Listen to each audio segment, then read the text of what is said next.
Welcome back to The Cure for Boredom, the show that you couldn't get enough of. So these tools decided to do 2 shows a week. Now for the shameless plug, join the boys for a live fantasy football show every weekend during the NFL season, exclusively on YouTube. By weekend, I mean Monday night at 8 Eastern, except for this week, but I digress. Don't forget about me. I'll be there. Get the fuck out of my studio. What the fuck are you even doing in here? Sorry, Rachel. Jesus, man. Anyway, put on your phones. Fuck it. This intro is too long. Never mind. And now for 2 guys who will be shut down by Phil Collins or Eddie Murphy before the FCC gets them. Here are your hosts, Jim and Steve. Girl, I can't understand it. Why you wanna hurt me? We are back, bitches. After all of the things I've done for you. This baby, I don't know. This is growing on me. Like it kind of is. I know. It kind of is. When we first played it, it was like, God, this is said to, like, oh, Eddie, and then it's like, God, I kind of like it. I think I like it more because of the music video. Like seeing Rick James in. Yeah. Like, come on. I was like, yeah. The guys in the booth. That's so good. Oh, well, good to be back. Good to see you. yeah, I For a made weekly, and now 2 times a week viewing I'm alive. of ours. Uh-huh. You're live. I'm alive. Hey, I wanted to get into something quickly because it's getting cold. Because you know my love of Guinness, right? Yeah. And I've talked about the pour. Yeah. You know about the pour of Guinness. So I have a Guinness. I have a Guinness glass. You see. Okay. And I was going to show you the perfect pour. Wait, are we drinking tonight? Well, somebody is. Wait a minute. I'll give you some time to. I'll give you time after I do the pour, maybe as it settles, because the proper pour does take, after you start the pour, it's 119.5 seconds before you take a drink. Not 2 minutes, 119 minutes. That's Guinness. Anyways, so it's not a carbohydrate beverage. It's nitrogen in the cans. As you see, the cans come with a nitrogen ball that's inside. So as soon as you open the can, you'll hear this sound. Let's see if I'll show it to you real quick. You hear it. You'll hear this kind of sound. Let's see if we can get hear that little whistle sound. Little scream. That's a nitrogen. So what you do is you take the glass, the Guinness Harp. You start it at a 45-degree angle. I hope I don't spill. And then a 45-degree angle, and you pour it till it gets about halfway or 3/4 of the way up. You're starting at the harp, pouring it. As it gets about to the harp is when you're supposed to straighten it up and finish it in the glass. Now you're supposed to let it sit for again, 119.5 seconds. But as you can see, the glass has this brown. It looks like this falling brown stuff.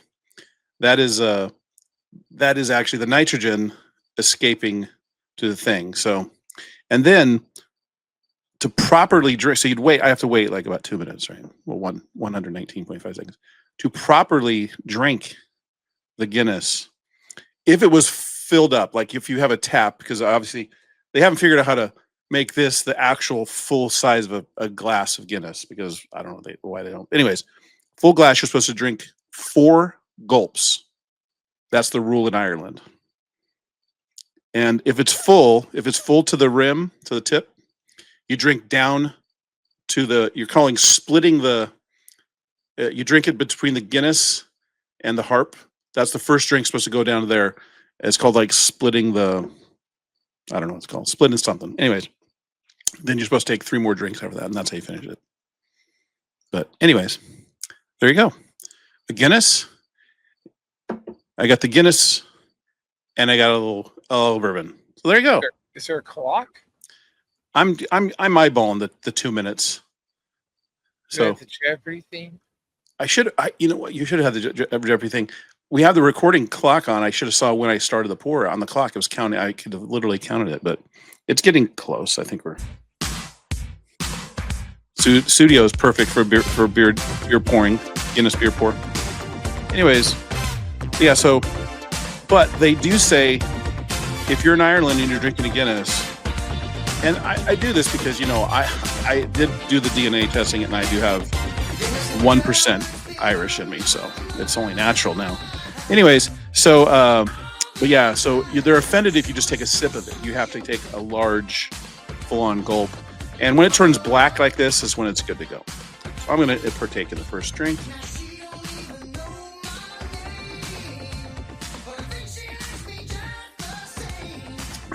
That's a good first drink. Anyways, did you see it? Well, look at that. Steve, look at that. First drink. Boom. That's why I need 3 more drinks. I'm done. Anyways, Guinness pour. Enjoyable. Something about the taste of it I really like a lot.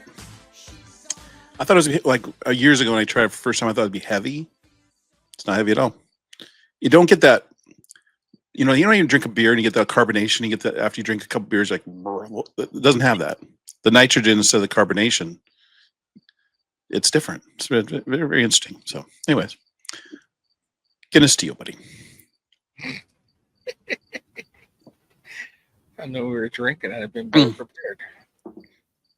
It was kind of a spur of the moment. Had nothing planned. Had a couple Guinness. Steve, I have a second Guinness if you want it. Here, I'll just pass it over to you. Hey, go ahead, Steve. Here. That would be a great. That would be a good bit. That would be awesome if we had that. But anyways, so yeah, exactly. Yeah, I hand it to you. Then pull it. That'd be good. Next time. Anyways, so yeah. Anyways, that's all I got. And show. So, what do you got? I can't see.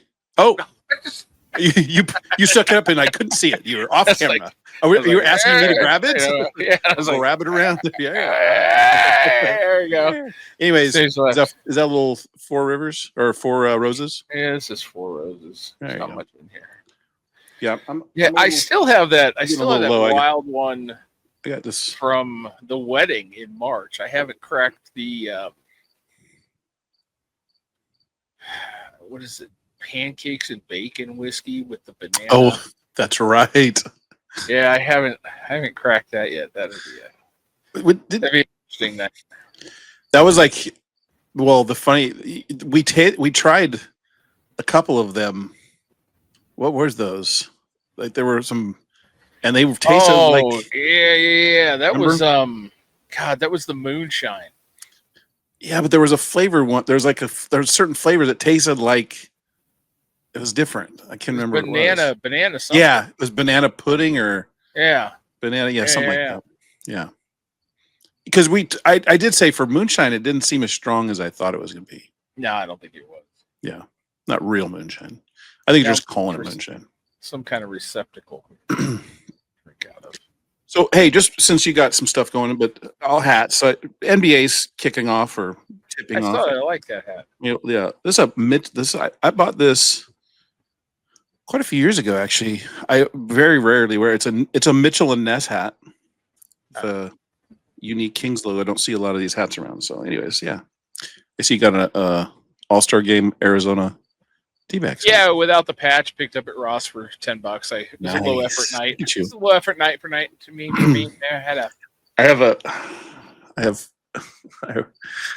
Steve, I think I'm addicted now.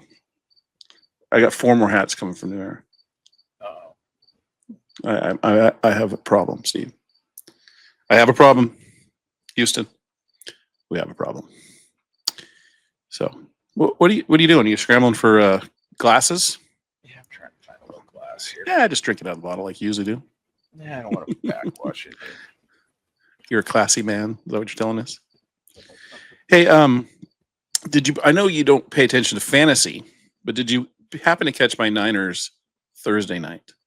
I'm in that text stream, and I guess something big happened. So, I don't know. I mean, I guess they won. They were pretty banged up and injured. Unbelievable. I had no chance. There was Purdy's out again. They got Mac Jones replacing him. I Ayuk, who's been their number one receiver the last couple of years, he's been out. His knee's been out all year, so he hasn't been playing. Pearsall, who is their number one receiver, he's out. And then Juwan Jennings, their number two receiver, he's out. So they got like Kendrick Bourne, who they just picked up like 3 weeks ago.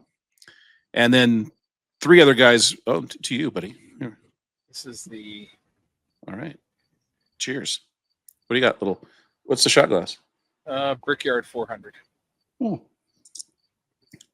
If you win, you kiss the bricks, right? Is that the one? Yeah, I have a picture. Well, Indy does that too, right? That's it. Brickyard's at Indy, right? Yeah, I have a picture of me kissing bricks. Nice. Is out there calling these days? No, seriously. Oh, it's about the. No, I know. I've seen the picture. You've showed it to me before. Damn, that was good. Yeah.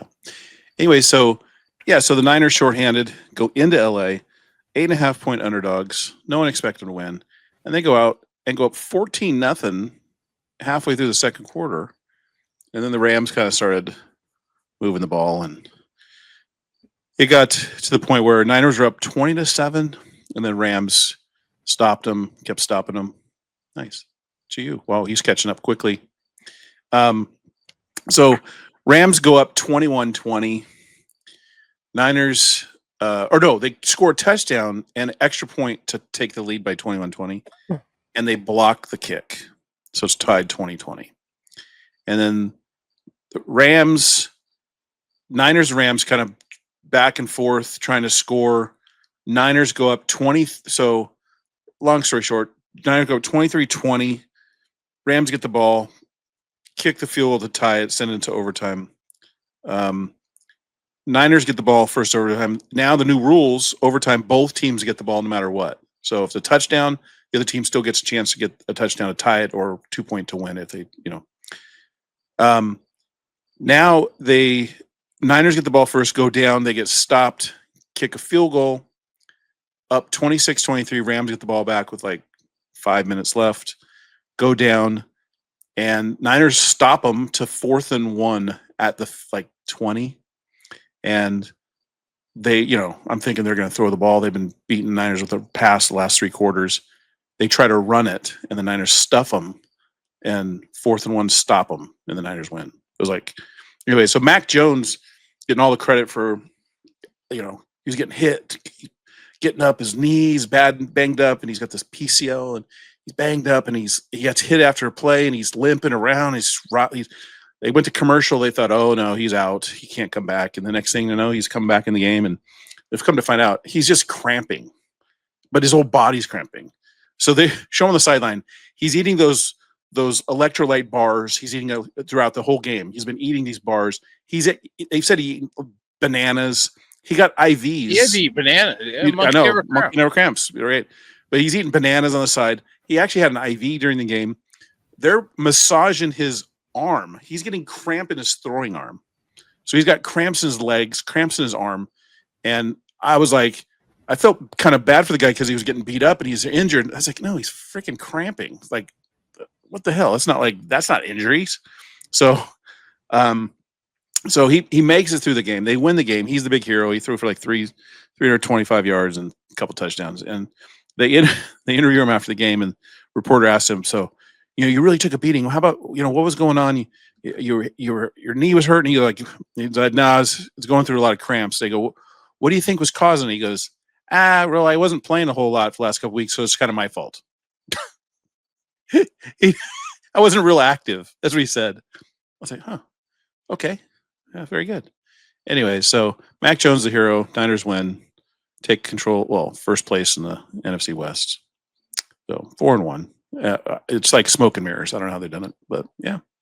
Happy Niners fans are happy since all their guys are out. Hopefully they'll come back. Some guys will come back. Kittle's back in a couple weeks. Purdy's going to play next week, they said. Some guys are coming back sooner than later, so we'll see. But yeah, so now tomorrow, just Sunday football. I don't know. I might go to a movie. A movie? Yeah. How's it working out? How's your Regal Pass working out? Once. I was going to go today. Something came up, didn't go. The Regal Pass, it's good. So do you have a movie review for us? I can give you a movie review. I have a song for you. Excellent. I have a song for your new segment. Yeah, go ahead. Well, I wouldn't really call it a song. You listen to it. If you don't like it, we'll change it. Okay. All right, you ready? Yeah, go for it. Here we go.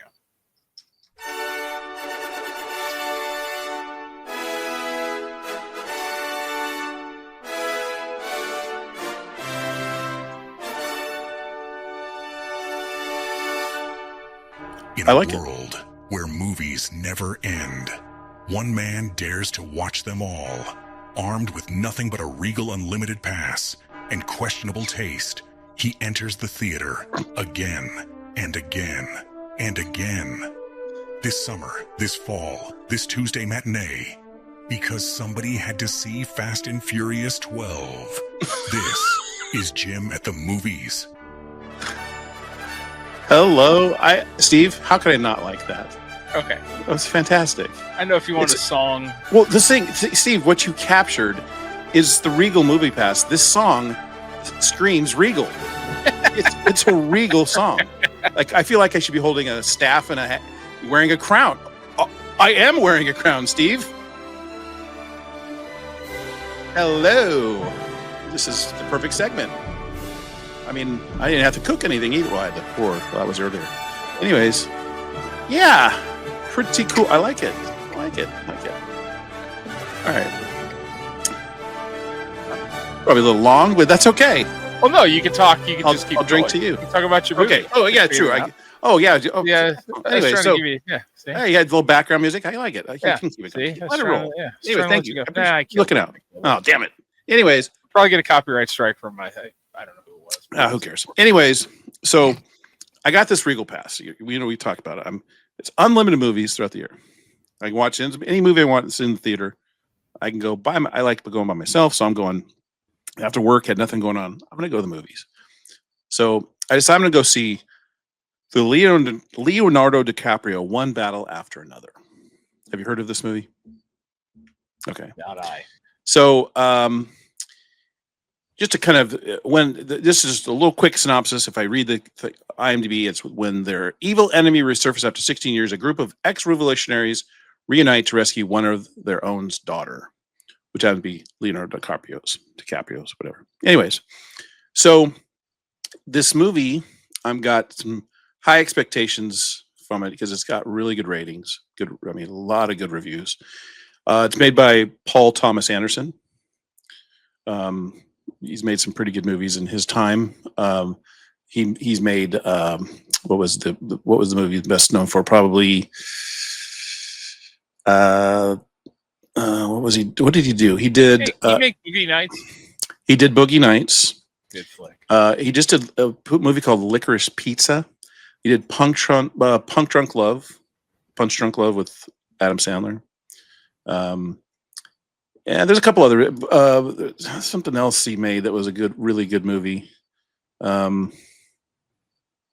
Anyways, good director, and the cast was really good. Sean Penn, Benicio del Toro, amongst others. Anyway, so I go to it's a 4:00 showing. So I go into my local Regal. I'm a little late, figuring half hour of review, previews. So I go get my popcorn, and this is how my movie day starts. So there's nobody in line at the concession stand. One girl working by herself. I walk up. I'll take a small popcorn with butter and give me a soda. Oh, we're out of ice right now. Okay. I just take it without the ice. That's fine. So thinking, okay, nobody around. I'm a little late, but I'm figuring I'll make it. Well, she goes, oh, they're coming with ice. They have ice. They're bringing it in. I'm like, oh, they don't have an ice. There's no ice maker on site. They're bringing. All right. So she goes, I'll be right back. And so she leaves to go back. Now people are walking up behind me, and there's 5, 6, 7, 8 people standing in line. And of course, there's one obnoxious guy going, where the fuck is everybody? There's nobody fucking working here. And I was like, no, there's not really. Just the one girl just went in the back. So, like, dude, I'm telling you, everybody was thinking what this guy was thinking, because what the fuck? Where is everybody? It's like 3 minutes go by. She's going to get ice. I mean, like, I'm thinking, okay, she, obviously she's must be bringing out a giant bucket, or they're gonna be bringing out. She comes walking back out with a scoop of ice. That's it, and she puts a little trickle of ice goes in my top of my soda, like barely any ice. I said, I waited for like 5 minutes for this. Okay, whatever. Give me my drink. I go walking in. Well, I first took a sip of my drink, and it's warm. Like the soda is.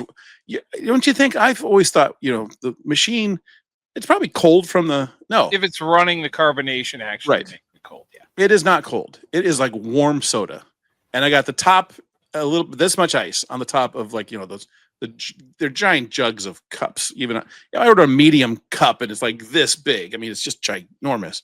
So, all right. So I'm trying to mix the ice, trying to get. I go. So I walk in the theater, and it is pitch black. So the movie started.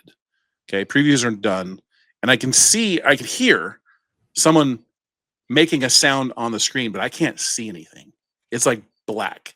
Now I'm trying to find my seat, and I don't want to be that guy that pulls up my phone and flashlights to my seat. So I'm walking to where I know my seat is. I think I know it's the row, and there's like 12 people in the theater. I think I picked the seat on the end. So I go and I sit down. I look at the screen, and okay. If you walked in, okay, this seems dark, right? Kind of dark with light showing up. Oh yeah, brightens up, right? Because that's the way the screen should show. I'm looking now. The scene is Leonardo DiCaprio. I can tell it's him because I can hear him. He's like saying something to somebody, and he's running in like a field in the dark. So it's a nighttime shot. Now I'm thinking, Paul Thomas Anderson's a great director. He's got to have a guy that lights a scene so we can see who's in the scene. Even at night, I can't see anybody. I just see like movement, and someone's running, and I guess it's Leonardo DiCaprio, and trying to make it out. And then finally they come running up, and he meets up with a bunch of people, and scene starts, and it's at night, and then I'm like, okay, no, who's talking to who? Like I see people, I can't make out faces. And then Sean Penn appears on screen, and I think it's Sean Penn. It could be Jeff Spicoli. It could not be. I don't know who it is. He talked. It's definitely Sean Penn. Now, I'm like, this is odd. How come I can't really see anybody? So then I'm thinking, okay, maybe it's meant for this. This is the way that it's shot, this movie. So you don't know what's exactly going on. Well, no, because the next scene is the next day, and they're in a room with the lights on, and it looks like, I mean, it's darker than this. I mean, it's darker than this. It's like dark, and it's like I'm like, what is going on? This is very odd. So I get up out of my seat, walk out, see the guy working there. Say, hey, I'm at Theater 5. The light on this picture is really bright. I said, first scene, I could barely make out people's faces. Something's going on. Can you check it out? Let me check the manager. So I'm watching this movie, and 10 minutes later, nothing's changed. It's still dark as shit. I'm like trying to watch, like, thank God there's enough daytime scenes that I can see, but it's like, it looks like everything is at dusk. That's what it looks like. Like the sun is setting everywhere they're at. Even if it's 1 o'clock in the afternoon, and the sun is setting. That's how it feels. So I finally go back out, and I see the manager. Well, he's the guy that's wearing the non-goofy shirt, and he's got a tag on. So, and he's, of course, he's the guy with the mullet. Anyway, so he's definitely the manager at this movie theater. Not to profile managers at movie theaters. Anyways, he's in the movie business. I'll give him credit. Anyways, I walk up, said, hey, Theater 5, kind of dark. You guys be able to check it and see if there's going anything on? He goes, yeah, there's something on the bulb on the projector needs to be replaced, but we can't do it while the movie's playing. I said, can you pause the movie and just tell everybody, hey, we're about to stop the movie for a couple seconds while we change the bulb? No, it's a little more extensive than that. It's going to take about a half hour to replace. Yeah, we can't do that. I said, okay. So we're just going to watch the dark movie. Is that what you're telling me? He goes, we're going to give free passes for anybody who would like after the movie. If you want to, I already got a free pass. This goddamn movie. I don't need another free movie. I'm already gotten free movies that I paid for. Anyway, so I go back in, and I watched the movie. After about halfway through, I think my eyes got used to it, so it's not so terrible. But the dark scenes were tough. I mean, when it's dark out, it was tough. But all in all, this movie was pretty incredible. It was pretty wild. DiCaprio was great. Sean Penn was a motherfucker. He was a bad dude. He was the colonel. Basically, they're rounding people up and trying to go after like these. DiCaprio is basically a demolitions expert that he's working for a kind of an anarchist group that's kind of just fucking up things with the government because they're want to stop fascism. So essentially, so they're like not called Antifa, but they're essentially an organized group. Anyway, so about halfway through, Benicio del Toro shows up, and he stole the movie. He was I wish he was on more. He was great. It was such a, and the movie is titled. They use it. The people they call themselves the Resistance. They mention it's one battle after another. That's what they're talking about. But the movie was pretty much every scene is one battle after another. It just continues. It just nonstop. A lot of good humor to it. It's not a comedy by any stretch, but a lot of funny things, quirky things. It was great. I wish I could see it in a brighter environment. But if I was to give, if we're going on, how should I rank? Well, I was just thinking about this. I mean, you need something that's your own. Mm-hmm. And you can make it out of whatever number you want. You can make it out of 10, but it has to be your thing. I think it's going to be a spatula. I'll go 10 spatulas for the perfect movie. Spatulas, okay. 10 spatulas, and I'll give this one an 8.7. 8.7. It was an excellent movie, great movie, good. Would see it again. Here's much like you're going to have one thing. Exactly, I'm going to definitely have to. Here's the thing. This is how I'm going to do it. Again, I'm not a big fan of Dave Portnoy, but he does this pizza thing, one bite. Everybody knows the rules. He does this pizza, and he rank them, and basically he'll say the thing, I wouldn't drive more than 2 hours for this pizza. So I don't know if I'd drive 2 hours to watch this movie. I definitely would recommend go see this movie. It's good. It's not the perfect movie by stretch, but it was very, very well done. I enjoyed it. I think it was worthy of probably Oscar nominations from acting. I think Del Toro should get something. My arm is coming detached, Steve. Holy cow. I watched a movie this week that will not probably receive any Oscar nominations. But would that be The Naked Gun? I did. I watched The Naked Gun. Okay, Steve. I'll let you do your review of that one if you like. I started watching it. I got about 20 minutes and I stopped. And I was going to probably go back and watch it, but it's not the same. It's just, although the one gag I did like that happened quite a few times is the amount of times they were handed coffee cups. Coffee, yeah. And then you got the big coffee cup. Mm-hmm. Get the coffee cup while he's driving from the window outside. Okay. But it was... dude, it stayed. I think it stayed very true to the original. 100%. And I think, I mean, we watched it on a rainy day in the office on. I think he had Paramount Plus, mm-hmm. And they immediately roll after that one. They'll run the other Naked Gun movies right behind it. So we sat there and watched Naked Gun all day, and you get an appreciation for the whole deal. I mean, it was. I think that good. A lot of early on the lives, again, sight gags, stuff happening in the background. If you blink, you're going to miss something. Yeah, a lot of that. It was 100%. 100%. If it was an homage to the original, which I think it was, of course. Yeah, pretty much. It basically it kind of really nailed it. I mean, the thing I had a hard time, and I'm going to watch the rest of it. The thing I had a hard time is Liam Neeson was not, because I think Leslie Nielsen was unique to where he could do the deadpan like better than, like he could be so serious in the way he deliver a line, and it just was perfect. He was so good at that.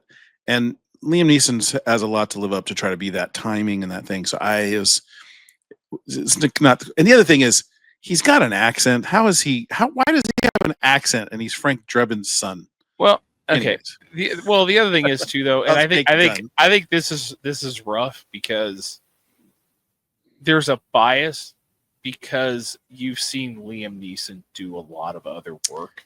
Yeah, that is totally not what he's doing in this movie. It's I have really seen hard. him. I have seen him play in the Ricky Gervais movie TV show Extras, and he played himself, but he played himself as a complete utter fucking moron, and it was absolutely brilliant. It was like so good, like because he really made fun of himself acting so dumb at certain things. But I mean, that's kind of a one-off that a lot of people didn't see. I mean, if you're talking about people that go to the movies, it's like, I mean, he's the Taken guy, right? I have a certain set of skills. I mean, it's hard. You know what? I thought he did a good enough job. I mean, for what it is. I like what's his face, Paul Walker, or not Paul Walker, what's the guy, his partner? Oh yeah, I don't. He's good. Yeah. He's very funny. He does a really good. Yeah, he does comedy really well. But yeah, he's in a weird movie that I watched with I think it's him, where the girl does the coupons.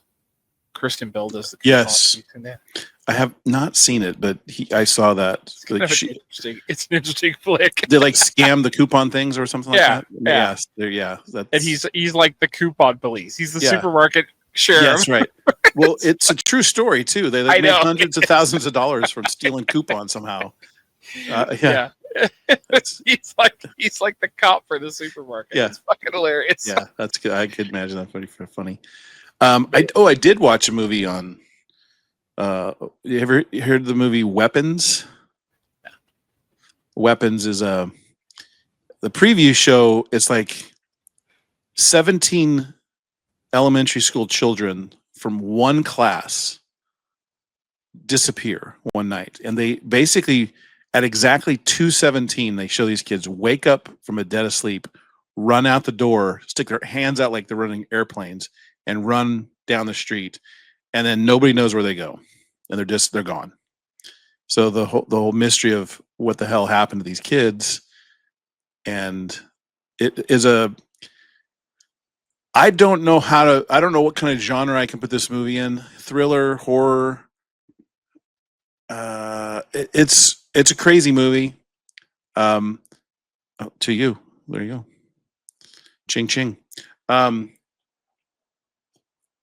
Crazy movie, and some scenes were like over the top with the amount of violence. It was like, oh wow, but it was a pretty crazy movie. It had Josh Brolin and what the hell's her name? The TV show called Ozark. Something Garner's her last name, not Jennifer Garner. Anyways. Not James Garner. Rockford Files.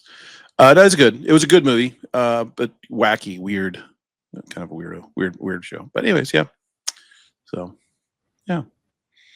Yeah, I want to talk a minute about the government shutdown. Just because. No, that was it. No, that was it. That's all I wanted to say. It was I was going to put on my serious or something. All the government workers that are not working right now, it may trip a Google search, and our video pops up. Hey, and get some viewers. See, I'm working angles, dude. Yeah, playing Moneyball with our. Well, I better get my next. Okay, and the pour.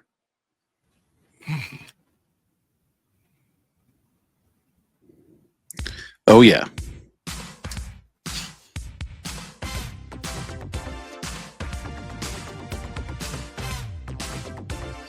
That's good pouring music, Steve. Look at that. Look at that tumble. Look at that tumble, dude. Hold on. Oh yeah. Look at that. Isn't that beautiful? It's a beautiful pour. 119.5 seconds coming at you. I'm on the clock on it. I'm 30 seconds in.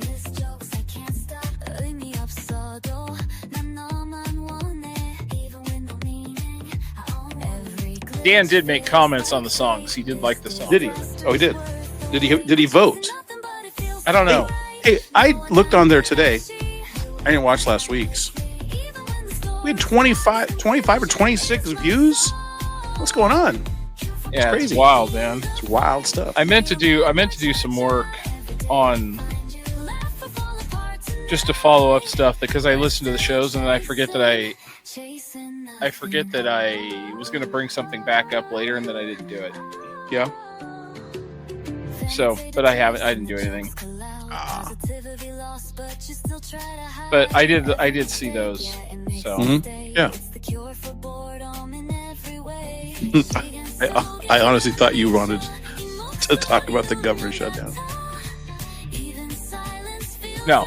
Okay. Although I did just look this up. What's Remember that? the story? Remember the story with the bat, the kid with the fucking Yeah. kid Oh bat? yeah. Do we have a follow up to this? We have more to the story. $9,882. The kid made money. Oh, fuck yeah. 100% of the proceeds went to, 100% of the proceeds went to the Haddonfield Little League. Okay. So it's not all bad. It's not. All right. It didn't go to him. Still fuck that kid. He sold the pins. Guarantee the pin money went to him. Sure. But yeah, just to follow up to that last fuck that kid story. Mm-hmm. So yeah. I don't even know if I'm supposed to be drinking alcohol. Oh, that's right. So how I know they asked. How'd your doctor visit? Did they tell you not to drink alcohol? They told me all kinds of stuff. Okay. Well, so let's say, what day was that on?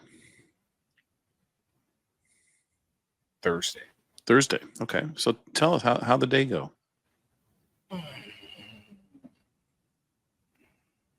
So Sunday you have to stop eating seeds and nuts again. Okay. So no nuts, no seeds, because they don't want that stuff in the No nuts, no seeds. No corn probably either. I would say no corn. It wasn't on the list specifically. Okay. And then you completely shut it down on a Wednesday. And then you start taking the stuff. Was it the green juice? I don't know what color it was. It was clear, I'm pretty sure. Okay. It was a prescription. It came with 2 little 6-ounce jars and then a plastic cup with a line at 16 ounces. So And it tastes like ass, right? And does it like clean toothpaste? Okay. Does it clean you out? I mean, are you just like full body evacuation happens? An hour, almost on the dot. Are you like Jeff Daniels in Dumb and Dumber sitting? 100%. 100%. That is awesome. Like Flushing out you. Dude. And then you can have like people. You could have a small can't person have go down red, there. And go, hello. You can't have anything red. No red. You can have Jello. You should just or fuck broth. the doc. Licorice, just red licorice. No, you can't eat anything. No borscht. No borscht. So then 6 hours before your appointment, you do it again. Okay. You do it again. Oh, so my appointment's at 1:15. Are you worried like you're gonna get there and like, excuse me, doc? Oh no, dude, because it's out. an hour at 6 hours. So it's like at 7 o'clock in the morning, I get up. An hour later, I'm done. And I didn't have anything left in me, right? Mm-hmm. And then 4 hours before, you can't have anything. No water, no nothing. Right. Okay. I feel like you're like 10 pounds lighter. No, I just angry. The morning doesn't bother me. It's the night. In the morning, if I don't, well, because when you're sleeping, really no. But I mean, like, I'm not one of those people that goes, "Oh, I got to get breakfast. Let's go." I don't do that shit. It's like, if you cut me off of my 7 to 8 p.m., then I start to get hangry. So I was get fucking antsy, right? So go to the hospital. It's at the hospital this time because it's a little bit more. It's surgery. There's more. Yeah, it's technically surgery. So I got to go through. If you code, they need to have the proper paddles there, I guess. So I go in, and I have to get a pass, and then I have to go to registration, and then I have to go into the pre-op waiting room, and then I go into pre-op. So I get assigned a number So like there's all these people on a board with a number, and it tells you exactly where they are in the grand scheme of their surgery. Like Steve, they're you know what in pre-op. you know what you should have done when you had the pass? You should do like Wayne and Garth, and you like show the pass everywhere you go. Pass. Dude, I wanted no part of this. I got a pass. I got the pass. Okay.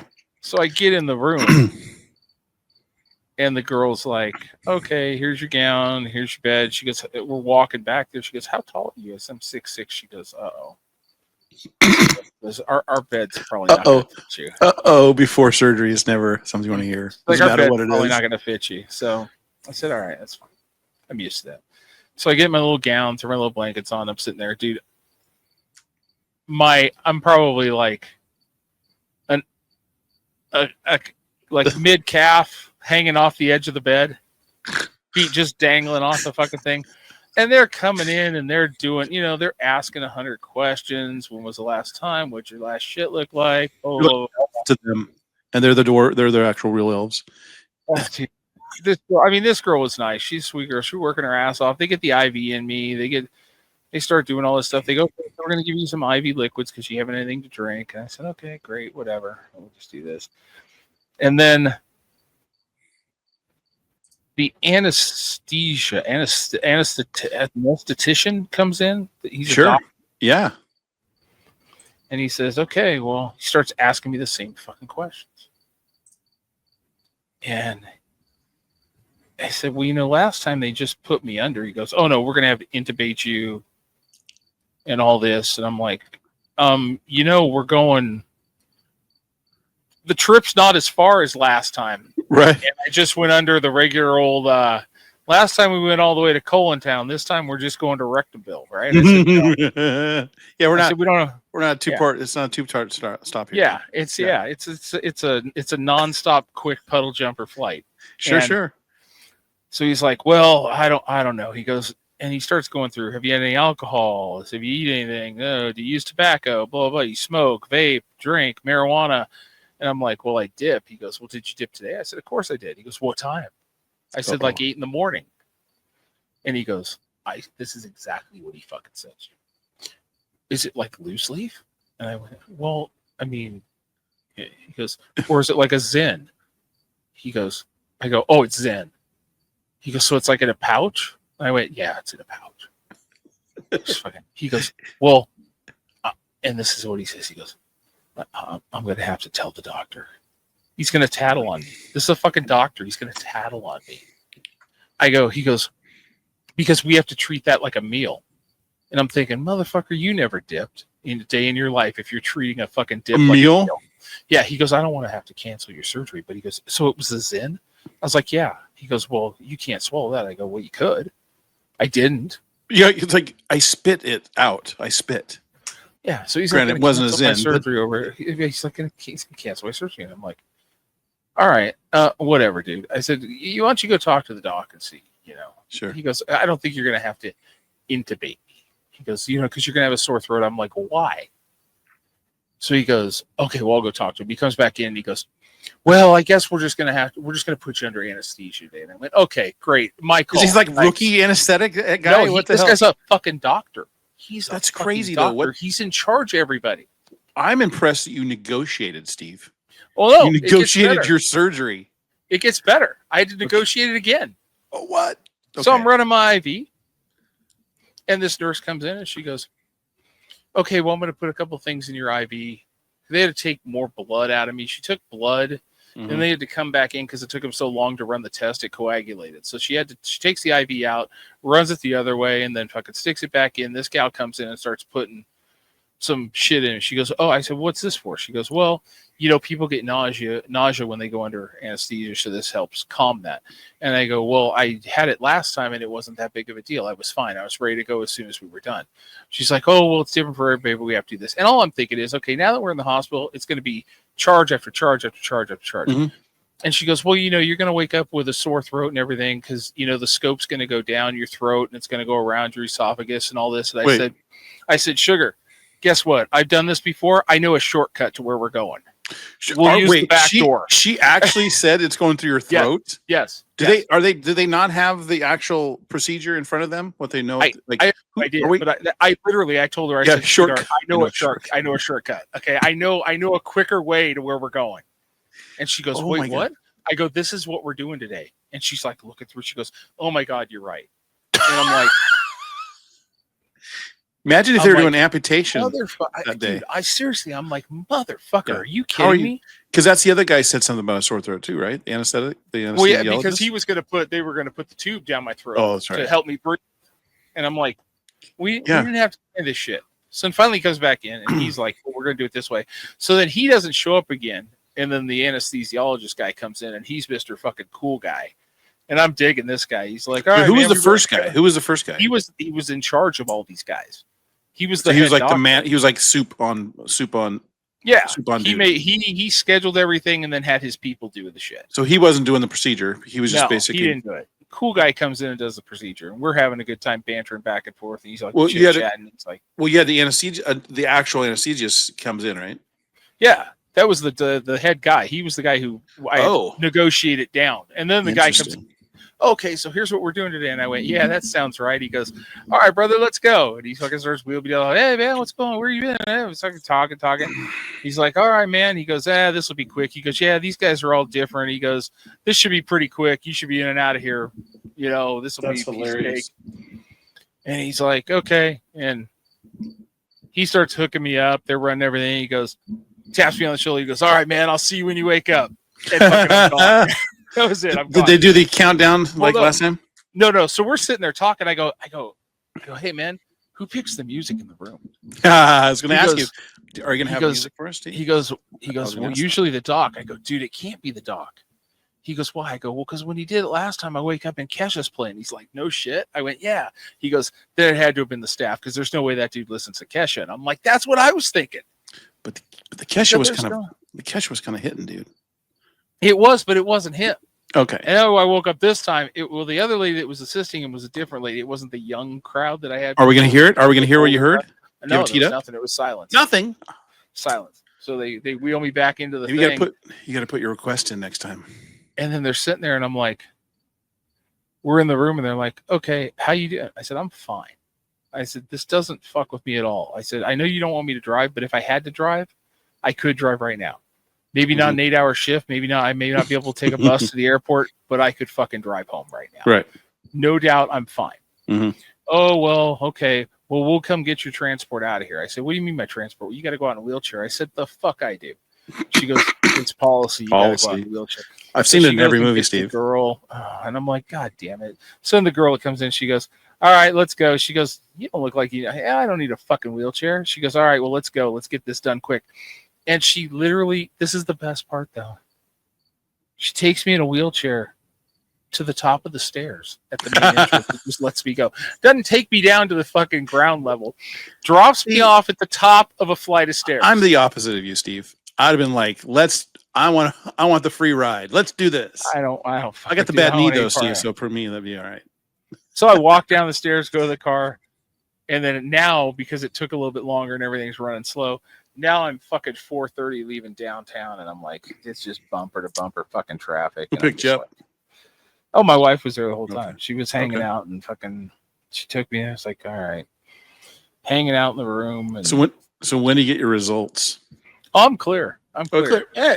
And when the doc comes in, he starts talking about it. He's like, okay, well, what we're gonna do is we're gonna fillet it. Fillet it. Yeah. That's what he says. I said, fillet it. He goes, and then they start going over. Okay, well, the reason we're here today is there's a 3% chance that, I'll perforate your bowel during this, and we may have to, take out a section of your bowel if stuff goes wrong, and we'll have to keep you here overnight.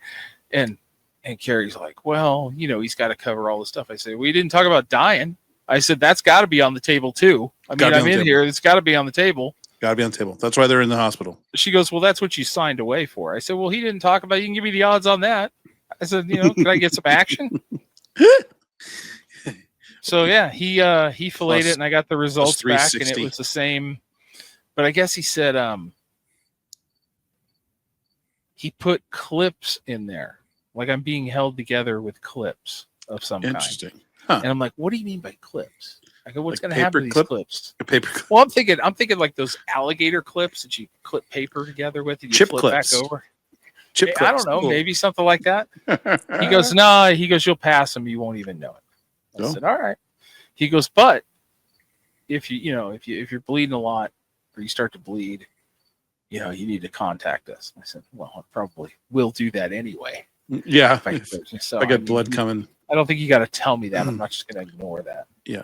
So yeah, then I've been Leaving Las nervous. Vegas. Yeah, I've been nervous the last couple of days because you got nothing in you. So I mean, it was Thursday. I just took Saturday night. I just took my first shit today, and I a little scared. You Mhm.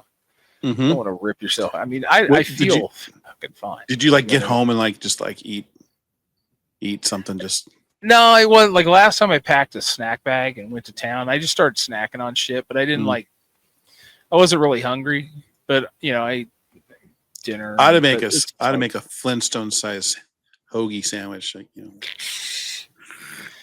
But so now I have to do this every year. Oh, So every year we'll have the running of the. It'd be sort of like your running of the bulls. I may title running this of the- show Running of the colon. Butt stuff part 2. Butt stuff part 2. That's what one of the nurses said. She goes, "So what are you in here for today?" I said, "I don't know what you call it. I call it butt stuff." She You're just gonna look laughed. forward to see if Steve's butt stuff will have any anal bleeding afterwards or not. I'm like the worst patient in the world because everybody in there's all serious, and I mean, And you're cracking jokes. I'm not really. I don't want to call it nervous. I just don't like being there. I don't like being in hospitals. You and I think you and I are the same because whenever I'm in the doctor's office doing anything, I am always cracking some stupid lame ass joke or trying to like laugh about something and just keeping it light because you're right. I don't like being in. There's something about hospitals and doctors' offices in general. I don't like it at all. There's a lot of sick people in there, and I don't feel like I'm sick. Right. You know what I mean? I agree. I'm there because I'm just here so I don't get fined. I think.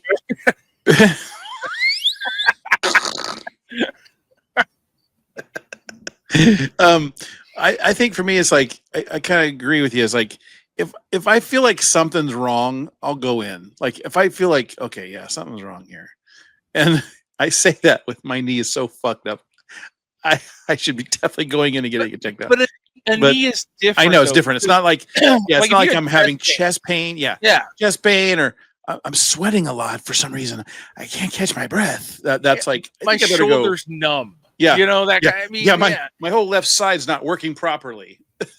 Yeah, that's maybe time to see somebody. But yeah, the knee thing, and again, and I honestly probably should to get something, a cortisone shot or just something, just a relief because it's honestly my knee feels like it's like literally it feels like it's bone on bone, just like I get up in the morning and I have to I literally my body when I try to stand up I know I'm gonna have so much knee pain my body just revolts my body is literally stopping me from standing up because I know the pain I'm about to have. It's weird.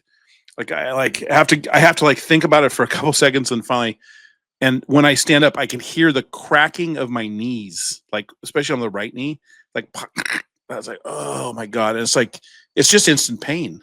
It's just ridiculous. And I don't know what it is. I think I hate to say something like this, but it's I'm probably going to have to, I think knee replacement surgery is probably in my life sometime, which just sucks. I ever tell you a story? I used to umpire with a guy when I lived there and he had a hip replacement done. Okay. And so, after he rehabbed it, he came back out and umpired with us. And every once in a while, it'd fucking come apart. His hip would pop out? The ball would come out of the socket. Right? Yes. Can you help me out here? And he would be in his truck just in fucking pain. And he would, lift his leg back up and pop this fucking ball back into the joint. Right? He's like Riggs on Lethal Weapon, popping his shoulder. But I mean, it was crazy because it was happening semi-frequently. And he went back to the doctor. And they go through their records, and then finally they have to go and tell him, and I'm going to use this, and I don't know if that's what it is, but basically they went through their records and realized that they had like an 8 socket and a 7 ball and not an 8 and an 8. Dude, oh my God, dude. They got the wrong size ball. Yeah. So the it's ball loose. was It's just sliding out. smaller. Like, what in the hell, dude? That's so bad. So he had to go back in and do resurgery and have half of the surgery done. That's got to be a lawsuit. I mean, it has to be. I know but he's not that guy. You know what I mean? Nowadays, this was years ago, and I mean nowadays, I'm sure he didn't pay for the surgery. The crazy thing about hip replacement surgery is probably, they say, is actually the amazingly easy surgery to get done and recover from fairly quickly. And people like have no hip pain, like it's gone. They like feel brand new. So that's and I think a lot of it has to do with the fact that they're putting them into the largest bones in the body. Sure. You know, they're putting those pieces into the larger bones versus, putting them into small bones. Yeah, it's a stronger kind of a stable thing. Whereas the knee, recovers quicker, but the thing is, like, the knee has to go through so much more physical therapy. Because my dad, my dad got his knee replaced, and they said, okay, you got to do physical therapy. And he's like, you and me. And he went a few times and then stopped. Well, the thing is with the knee, they're trying to get the knee like this, right? And they want to get full extension straight, and they want to bend it, right? So he was getting like this, and he wasn't getting the full bend. So he never got full bend on his knee. So he had a limp. Till the day he died. You can't fuck with that because because what happens is, if you don't, what you're doing in that therapy is you're stopping scar tissue. Exactly. You're breaking the scar tissue, and you're exercising that enough to clear it out, and then you're fully functional. And he basically didn't do it, and he waited too long, and he didn't have, to talk about percentage, what he had, he probably was like 60%. I mean, at that point, you go in and get another surgery and get all the scar tissue out, but then you have to go do the rehab. Rehab. He was never going to do it. He just dealt with a limp. He had to deal with a limp for the rest of his life. Yeah. I mean, it's just, I get the lab. It's funny too, because I get the lab report and I can't read it. I don't know what it says. I can pick up enough. I'll read it to you. HIPAA violation be damned. Oh, look at you breaking the law. Well, it's my HIPAA. That's true. So it says tissue exam. Polyrectum cauterized tubulovolus edema, focal high-grade dysplasia present. Oh, I know. Negative convincing invasive carcinoma. That's the only part I care about. Carcinoma, yeah. Yeah, negative for, and at least they don't negative for cancer. Yeah, at least they don't put benign. I don't know which one's bad, which one's good. Benign is good, but negative is also good. Negative is also easier positive. to understand. Negative is positive. Yeah, and then some other shit, and then it talks about how like it came out. It had its tattoo on it, and it was 3 different pieces, and they broke the bigger part into 3 pieces. Can you ask for any piece and any extra? Oh, I don't think I have no souvenirs, but either way, I gotta put it on a keychain. I don't want to call it a clean bill of health, but I get to go back every year now for the rest of my life. And honestly, it wasn't that bad. It wasn't that bad. But if anybody takes anything out of this show tonight, if anybody takes anything out of my sordid, always question your anesthesiologist. Question everything, dude. Ask fucking why, because there's something to question authority. It's not even authority. You're expected. Look, these are the same dipshits that'll cut you off in traffic. Okay, these people are not saints. They're the so-called experts. So-called experts. But I mean, there's nurses in the hospitals here that are anti-vaxxers. Yeah. And I'm not saying one way or the other, but I mean, if you work in healthcare, for fuck's sakes, dude, follow the science. I told one of the girl that was going to go through my throat to get to my ass, said something, and I just looked at her. I went, science, baby. That's what I told her. I said, dude, I'm in there like a fucking, I love that. I'm in there like a rat packer, calling everybody sweetheart and baby and fucking. Oh, sweetheart. I got a drink in my hand. I'm fucking smoking. This fucking guy, I'm gonna tell on you. That's what you're a doctor for. You're gonna fucking tell on me. How old are you? 12? Yeah, that's funny. Dude, I love that. Bitch, it's not like I fucking had a grand slam on my way in. I fucking had a dip. Okay. Moon's over my hammy. We be talking. You're gonna bang my surgery for this? I love that. Is it a Zin? Sure. Yeah, it's fucking Zin. Carrie's the thing is, like, me like, listen, I don't swallow. Yeah, dude. That's what she said. Carrie's looking at me and she's like, he knows you're lying to him. And I went, I don't give a fuck. I do not give a fuck. He's not shutting me down. He doesn't know what he's doing. You played chicken, and he flinched first. You did. Dude, well played. Well played. You know, it's amazing to me that, and I mean, look, this guy seems like a legit doctor. The guy got, even though he got his medical degree in Peru, you know, Haiti. He really did. In Peru? He really did. Yeah, it's on the website. He got his degree in Peru. You looked him up, right? Yeah, I looked him up. Peru. Yeah. But honestly, look, in Idaho, you ain't gonna get that's true. The guy went to Johns Hopkins Medical, graduated from Johns Hopkins, or the guy went to Stanford. You're not gonna get that in Idaho. Mm-hmm. Okay. If I can get a guy that graduated in the top 20% of his class in Peru and he's still here as a doctor in Idaho, great. Because doctors are leaving this state like crazy. Yeah. And nowadays, at least this guy, I'm pretty sure he doesn't know how to use Chat GPT. So I'm all right with that. If I got a young guy, right? That's true. That's true. And he's using Chat GPT to check his sources. Fuck, they may not even had internet at his school for all I know. That's true. You're right. Who knows? I mean, he had to come here and pass some kind of exam, I'm sure. It's interesting you said something about Boise. And I'm thinking about that. That never crosses my mind until you think about, where do you live and where are all the top doctors? They're not, they're not in Boise, Idaho. They're not in Sacramento. They're in the larger metropolises. Dude, I know people here that get in really bad shape. You're in Salt Lake or Seattle. Sure. I mean, a guy I work with, his wife is always going to Seattle, and he's been to Seattle a couple of times. And major they take trauma people to Salt Lake. I mean, the hospital here is good enough. I mean, they can get you to the point where they can get you to somebody that's better. Sure. I mean, they have a children's hospital, but I mean, there's a lot of stuff here. I mean, but that's anywhere. It's a lot of places. Not a lot of places have like top notch, like neurosurgeons that are, they're not. Yeah, it makes sense. I mean, there's not that. But again, I mean, why would you? I don't know if I would want a top notch guy here, because he's not going to get a lot of fucking practice and work. I'd rather have a guy set up somewhere that's always working in a big city and getting practice. If you're doing right.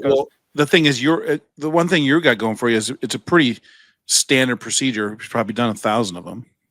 It's not like it's. Oh yeah, no. It's not like it's a specialty thing you got to have. Yeah. So that's not a big deal. But yeah, if you got a triple bypass and you need the best heart surgeon, you're like, this is my 14th. I mean, those guys are here too. Sure. You know what I mean. But like, if you've got really, really specialized needs, you're not going to find it here, and that's okay. Right. Yeah. You're going to have to travel, and it happens a lot. Where I mean, kids here that are going through procedures or need certain things, they end up in Salt Lake in a children's hospital. They end up in Seattle in a children's hospital. Yeah. I mean, that's just and I get it. Again, I'd rather have a staff, because then you have to have a staff that's trained in that too. Because the doctor.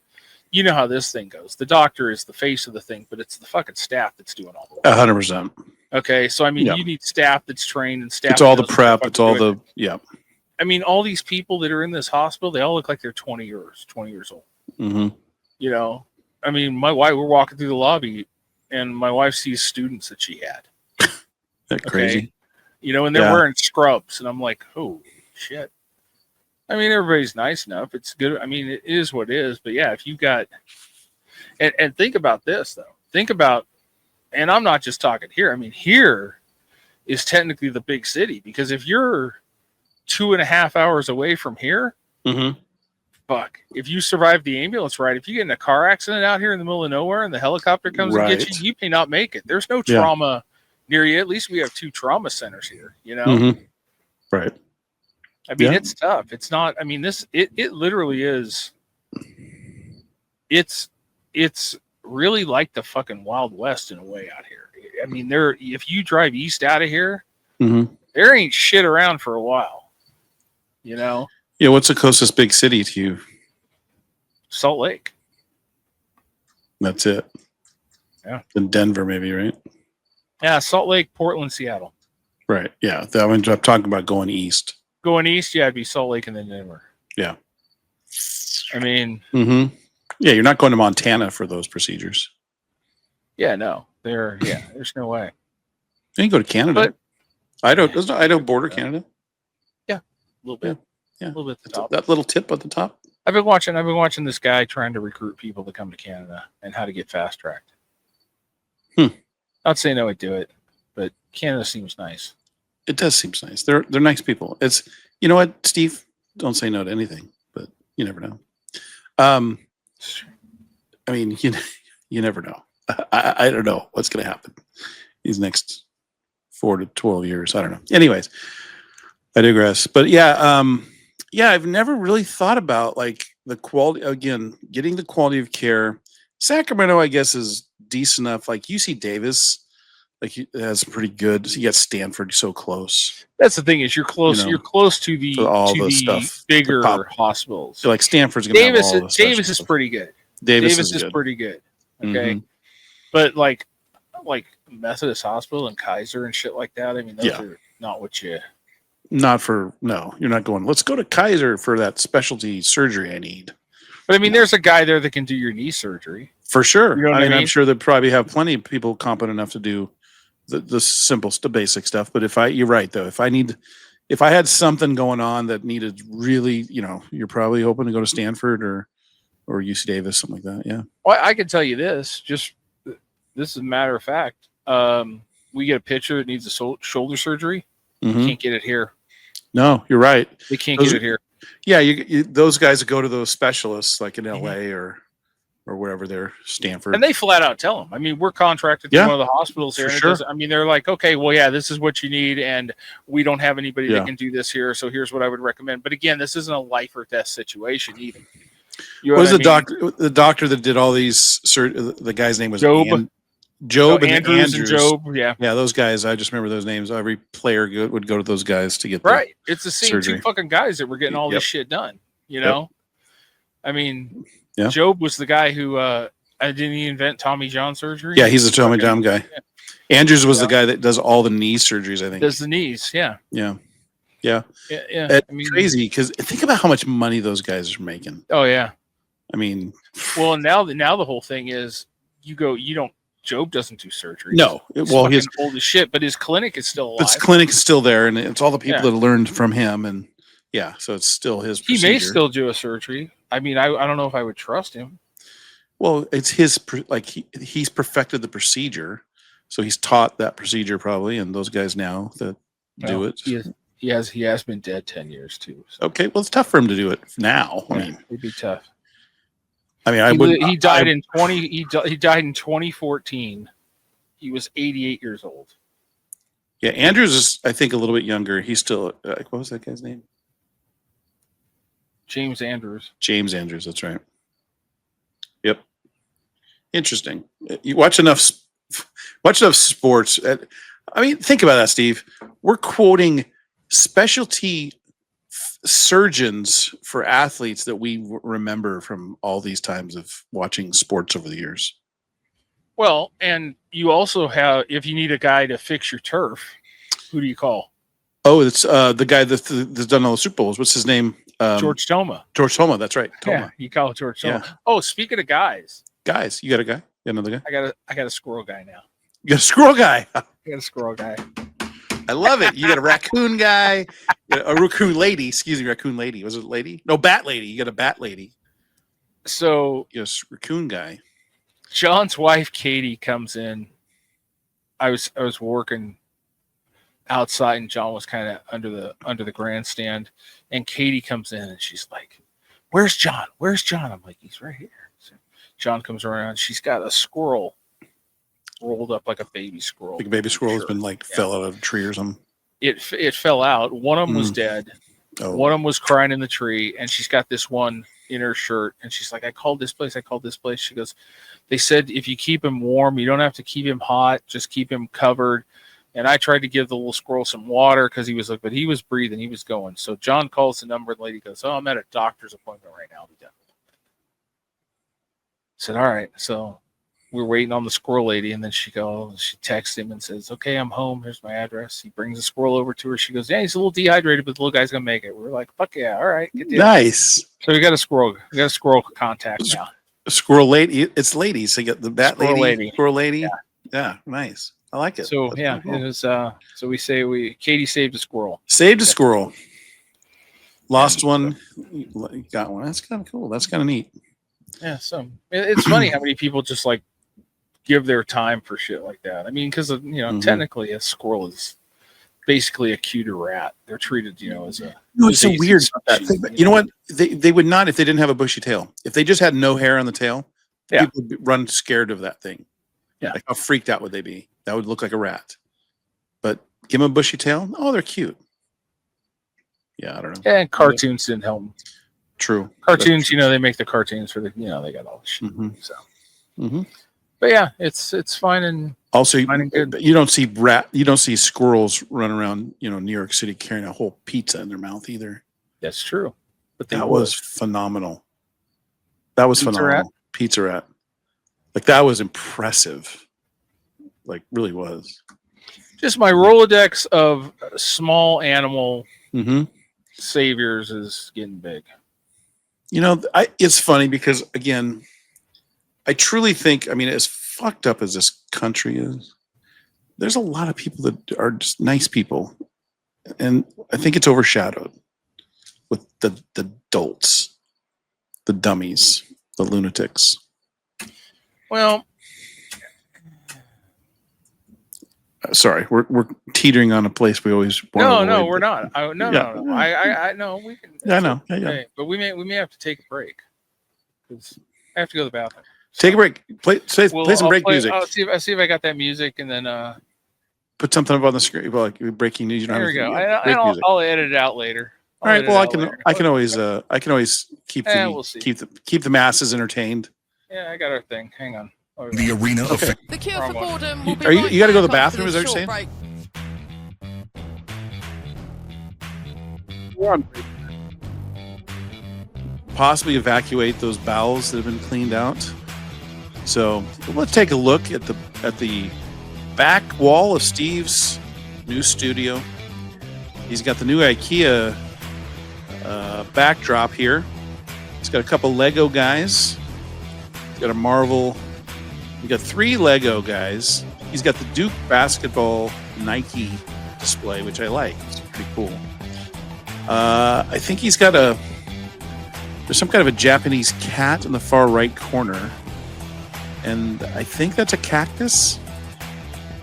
Above that appears to be some type of a Boys, we are back in 10. display of something. So Rachel's going to spit we're back. And welcome back to the Cure for Boredom. With thank you, your Rachel. hosts, Jim and Steve. Thank you, Rachel. I'll take it back from here. But yeah, so as Steve's away, let's we could talk. Let's get serious. Let's talk serious things here. Oh, the music's gone. So let's talk serious. Let's talk about gut health. We should really talk about gut health. What are we putting inside of our bodies to keep ourselves, in a good position to live longer, flourish, have better quality lives because of good gut health. So, yeah, I don't know where I'm going with this, anyways. But as we wait for Steve, certain things that I think of, and I think of the days of yonder that have gone by, and yeah, I got nothing. But yeah, I'm sure Steve will be back soon. I'm sure maybe a tale of his trip to the restroom, possibly. Steve, if you're watching this or listening to this on playback, feel free to edit this out.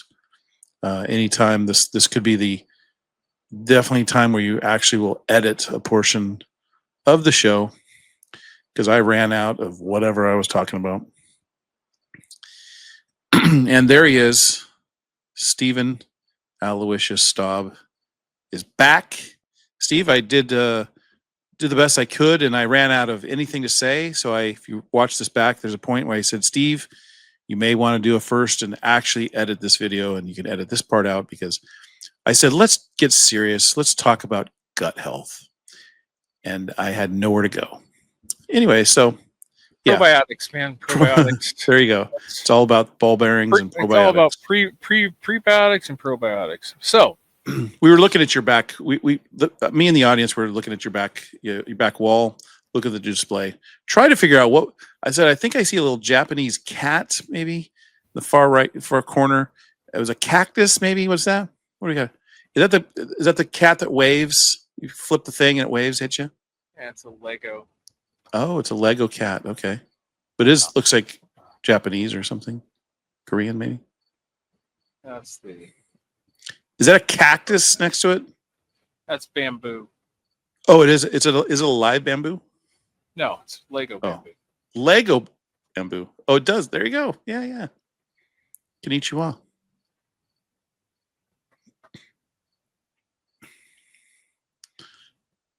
So you got Lego bamboo. Oh yeah. Very nice.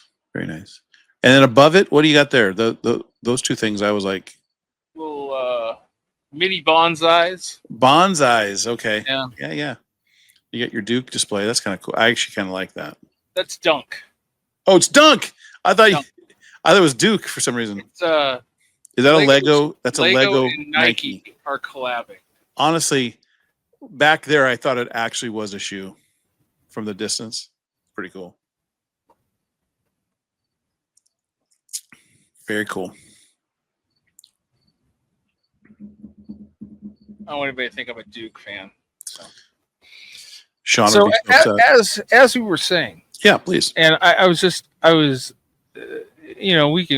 think we've touched on this kind of thing, but it was funny because, you ever heard of Kenny Wallace? The race car driver? Yeah. You've heard of him. He's kind of a character, but it's funny. He said something the other day. He goes, the brother too, right? Yeah, brother, yeah. Two brothers. Yeah, Mike is not as famous, and Rusty is probably the best fan. Yeah. Anyways, I knew a little. He says, if I go outside, talk to people, everybody's happy, everything's fine. If I go on social media, everything's falling down and everybody's miserable. Yeah, that's exactly right. That's exactly it right there. It's social media the worst place you can spend time.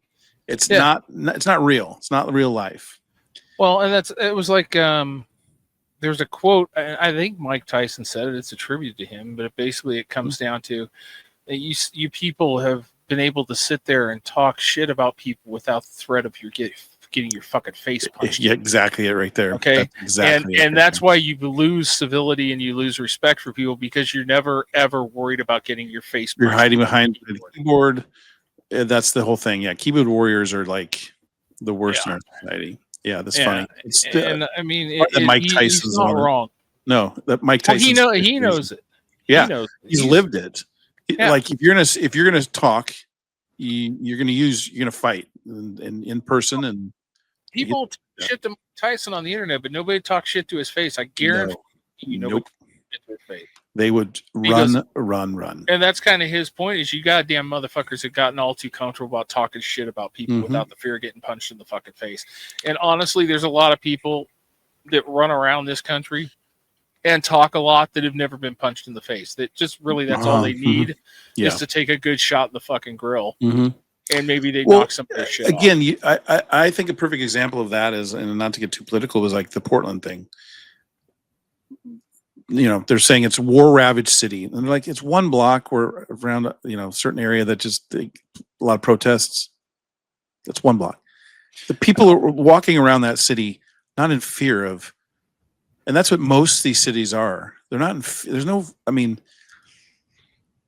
anyways, yeah. Well, and again, not to get. I know. We dance a tightrope, but somebody I saw somebody today talking about said, "Tell me the Republican-led major city. Where is that city? Tell me where it is. I'm curious what kind of utopia it is." It's not. No. Yeah, it's an excellent point. Name it. Yeah, go ahead. Salt Lake City. I don't know. That's Mormon run. That's different. Yeah, that's true. That's a whole different class of thing. No, again, Bo, if you get large population, it's Democrat run. But yeah, I mean, you know, you can kind of see which way this is going. I mean, we may have to get into it later, so we get raided by ICE. But sure, we'll see. And I'm going to a Lego show in Portland. Oh, you have to report. Oh well, but then it'll be. No, or they're getting rid of all. They've already taken over. It'll be martial law by then. Yeah. Yeah. But it's funny though too, because I'm actually Googling, like, where is a good place to stay near the convention center. Yeah. And it's kind of talking to locals, and they're like, well, I wouldn't go here at night. It's not really, you got to kind of keep your head on the swivel. But I mean, that's just crime in general, not necessarily law. Every single city has. Yeah, that's what I'm saying. I mean, you got your riffraff everywhere. You got your inner city, better word of ghetto, places where it's low income. That's crime is higher in that. And drugs and shit like drugs that. Runs rampant. But again, I saw that shit in Salt Lake City. I mean, like I said, I saw the dudes doing the fentanyl crip walk in Salt Lake City. So I mean, that's not utopia either. But no, there's no utopia. It's everywhere. But I thought it was funny. But yeah, I think. I just don't think we are having a martial law. We don't need military in the streets of our country. It just doesn't. Well, but I mean, like the social media problem to me is, and it could just be all this fucking around I do with AI. I immediately believe nothing. 100%. My mom comes walking in where I was in the room I was in, and she's like, "You see this?" And she's playing a video of Rory McIlroy saying, "Yeah, I'm never playing in the United States ever again. It's so ridiculous." And as soon as I heard she started playing it, I said, "Mom, it's fake. It's AI." She goes, "How do you know?" It's AI. First off, he's a PGA Tour member. He's not leaving the PGA Tour. The PGA Tour would announce something like this. He wouldn't just go on social media or just sit at a press conference and just say he's not playing in the U.S. anymore. It's fake. It's just fake. And she's like, if you look at him, a lot of times it does say on the bottom that it's AI generated. Well, I go look. Wish would happen. I said when you watch, and the thing is, she's very easily influenced by social media, and we've taught her. A lot of people are. I've told her, like, especially on Facebook. Oh my God! I tell her, don't. If you watch a video on Facebook, the odds are 99 times out of 100 it's a fake video, unless it's somebody that's an actual video from them. If it's something that's from some weird site, it's not from reputable websites. It's a legitimately illegal AI weird thing. It's funny, but I mean, I in my immediate thought, like I told you, the that Charlie Kirk video, right? I went, fuck, that's fake. And John goes, I don't think it's fake. And we went inside and turned on CNN and kind of did the timeline and go, oh, fuck, that is real. But I mean, you need something to corroborate because I mean, it looks fake as fuck. Yeah, when I watched it, the first, I was like, oh, that looks real. And I felt like it was real. But it's funny is that I love AI and I hate AI. Like, Absolutely. I love the AI that you do for the fun music when it's used in fun and jest and for entertainment, and you're not ripping people off, you know. But that's what AI is fun. But all the bullshit with all the fake AI stuff and taking somebody's likeness and putting stuff out there and people thinking it's actually the person that's the fake AI. That's just where that sucks. And the technology is so good that half the people that watch it believe it's real. And it's getting better all the time. It is. That's the scary part. And and the thing is when you go to Facebook or whatever, even TikTok to an extent. Right. I mean, TikTok is becoming worse every day. Unfortunately, yeah. Okay. And it's not, I go on TikTok to be entertained. I'm tired of seeing fucking Boise realtors and influencers, if there's such a fucking thing here as they like to call themselves. Okay. I don't give a fuck about people in this town. I want to be entertained on a different level. You know what I mean? Well, I want to see baseball highlights. I want to see sports. I mean, we're going to be after a specific kind of a topic or thing, and it's unfortunately the whole term influencer now, and the people that think there's almost like a sense of entitlement if I'm an influencer. Like you hear all these stupid stories about like such and such an influencer shows up at some restaurant and demands her food to be free because she's an influencer because she's going to recommend this restaurant, and the restaurants are fighting with her and they put videos out. And it's like, just like, are you kidding me? What are we doing here?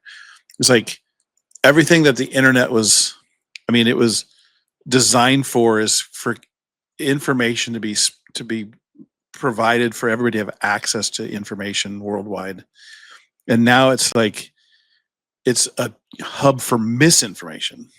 And that's the thing though, is I don't even know if that shit's true, because I can't go. It's like there's I can't so much. say this is fake and this isn't fake because my bias says, Sure. oh, I think influencers are shitheads. Now, if I see a video of a bunch of dickheads stealing Pokemon cards to scalp them from 10-year-olds in Walmart, that I can believe, because I see a video and I know that fucking happens. Okay. Well, there's plenty of stuff is real. That stuff happens, and don't get me wrong.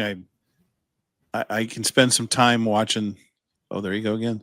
I can spend some time watching some World Star fights online.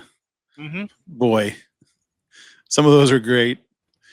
When the underdog, when the little white kid's getting picked on by a bunch of guys, and then you find out, oh, dude's taking judo classes, whip some ass. It's always a fun video.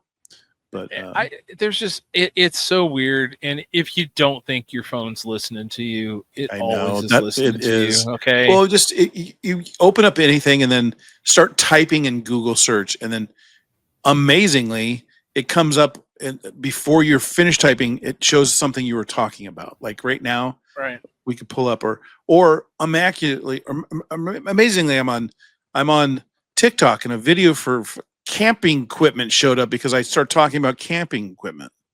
Yeah. It's like, yeah, it's all. The trouble is, and people, and I don't know. Maybe it's TikTok's fault, but people can't focus. Like you literally. Yeah, I agree. You can have something happen and people will forget about it the next day. That's why everything that's going on right now, everything's like a magic trick, because whatever happens, whatever you're caught on and called out on, you just misdirection it the next day.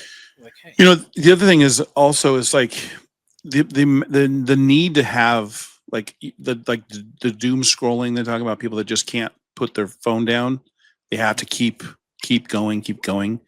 I've found myself just to like put my phone down and just not touch it sometimes for hours, right? And just not be so dependent on your phone, because that's what I think the dependency on a phone, especially with young people. I mean, I've got a niece who's 16 years old that I don't care where we're at. She sits down or lays down on the couch and her phone is like this and it doesn't go anywhere we could spend an hour as a group, and it hasn't moved in front of her face. It's just like constant need to be on it and looking and viewing and whatever it is. It's just nonstop. And it's like, again, I think about when we grew up, there was no technology. I mean, how do we communicate? You had to call somebody and leave a message, right? Maybe someone had an answering machine. Sometimes you didn't. It was like, I catch somebody or not. It's like you made plans because you made plans in person. You talked to somebody ahead of time. It's like, I think that's what I think that's a lot of problems with this, our country and this world today is like, nobody communicates in a way that they used to. But I mean, that's a lot of like when they talk about the Gen X type of deal. It's like we were the last motherfuckers that didn't have the internet. Yeah, and I don't mean to be that guy. Like no. But that's not. It's not that. Yeah. It's just like you learned how to survive without such things. I mean, I remember when you had to go to a fucking library to get information, to do like homework and shit like that, and you had to like a microfiche, and you knew the Dewey Decimal System and shit like that. Again, life is to be lived, and unfortunately, a majority of a certain age live it online. I mean, that's their reality is online. That's not real, right? And it's like they're living they go on vacation and they spend half their vacation posing for the perfect picture so they can put it on their Instagram. And then they may have a miserable time. It doesn't matter because what shows up on the gram is what's real life. What happened in real life is like horrible, but they don't live that. And that's the weird thing about it. Like you go on vacation to go experience, or you live life to experience something you've done, whether it's an event or just being around people and spending time in person with people. And I miss that. I think we all could have that, and it's tough, but this day and age is just not there anymore. It's just the physical contact with people, the shaking of somebody's hand. Like I can't remember the last time I shook somebody's hand or high fived somebody. Maybe at the golf when I play golf every once in a while, right? Just human interaction goes a long ways. I think we've lost that. It's just gone. I think that's overrated to me personally. But no, I mean the thing is, I'm just saying is that I know I get what you're saying. I mean, like, but I get enough of that. How much memories do we have of us hanging out doing stuff together? Oh, I know. Absolutely. And I know time changes things, and space, and people live apart, and it's hard to do that kind of stuff. But I do miss being able to have interaction on a daily basis, and I don't get that now because I work from home, right? So I get very little bit. I joke about how I barely leave the house, and so I do miss a bit of that. I don't miss the idiocy, and that's what I don't get when I don't have to deal with morons and idiots and that kind of stuff. So I do enjoy being by myself and do my own thing, but I do miss people that I can enjoy being around. So, well, I think one of the biggest things that the internet did, and I this is ongoing. Definitely porn. Well, no, besides that, I mean, okay. But it devalues. Well, I mean, here to your point, it devalues porn because so much porn is free. You don't have to pay for porn, right? But to take it to a different level and a more important level, it devalues news. Okay, 100%. Local news, things like that. Mm-hmm. Newspapers go under. TV stations are all broadcast nationally. I mean, nothing is local anymore. There's no investigating. There's no journalists anymore. There's very few journalists anymore. And the reason is because they want you to pay, and people go, I'm not going to pay for that shit. I get my news on Facebook for free. Right. Well, yeah. Again, you had subscriptions for actual papers. People paid for subscriptions, and who pays for newspaper? Right? They don't. I mean, I can't even imagine how much is actually printed anymore. I mean, I think I go by the grocery store and they sell them. I don't think I've seen a single newspaper delivered in my neighborhood. I think a lot of them are down to like 4 days a week. Yeah, if that, I think Sunday's a big one. Sundays is like the only paper a lot of time people do now. But I mean, even like news, local, national, whatever, it was like, well, you had to get eyeballs on it so you could sell it to advertisers, and then they could make money on the news and they could continue to produce the news.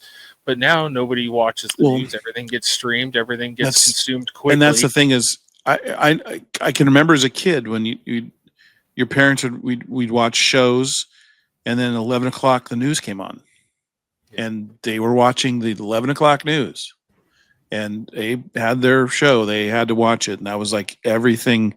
You learned everything from the day on from that.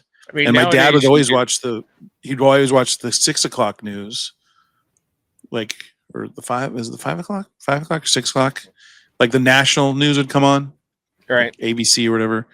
And he'd always watch that. And then at 11 o'clock would be the local news. And it was like clockwork. It was like, and that's the other thing is, think about that. Think about this. Your favorite television show, if you wanted to watch it, you had to be in front of your television at exactly the time it was going to start. Mm-hmm. You couldn't I'll watch it later. There's no DVR.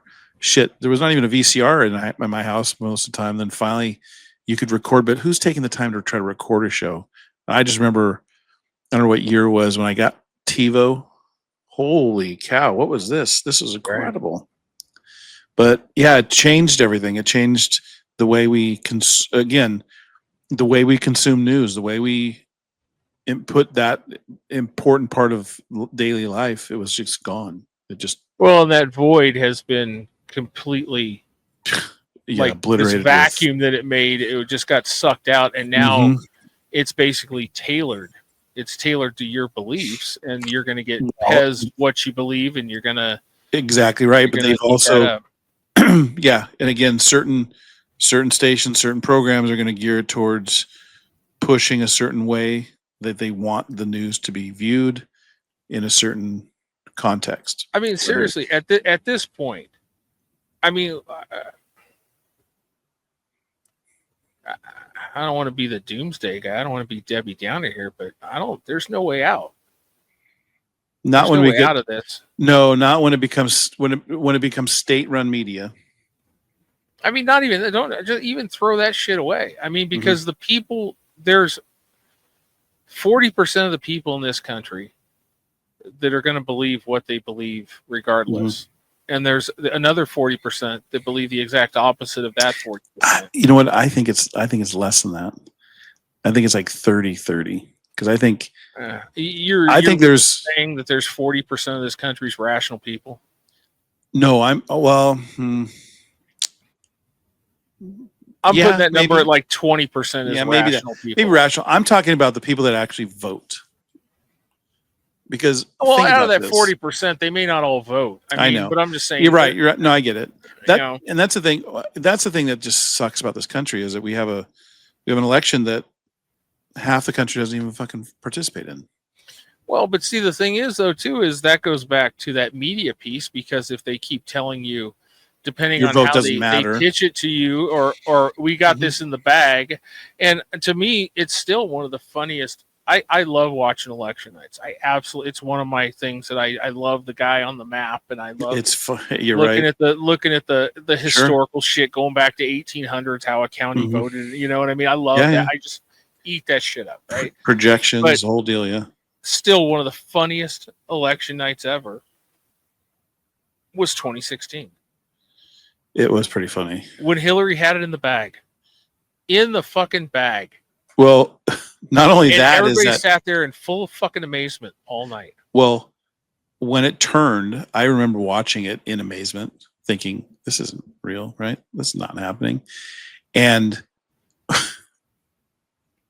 Trump walked on stage with the look like, "Holy shit, what the fuck just happened?"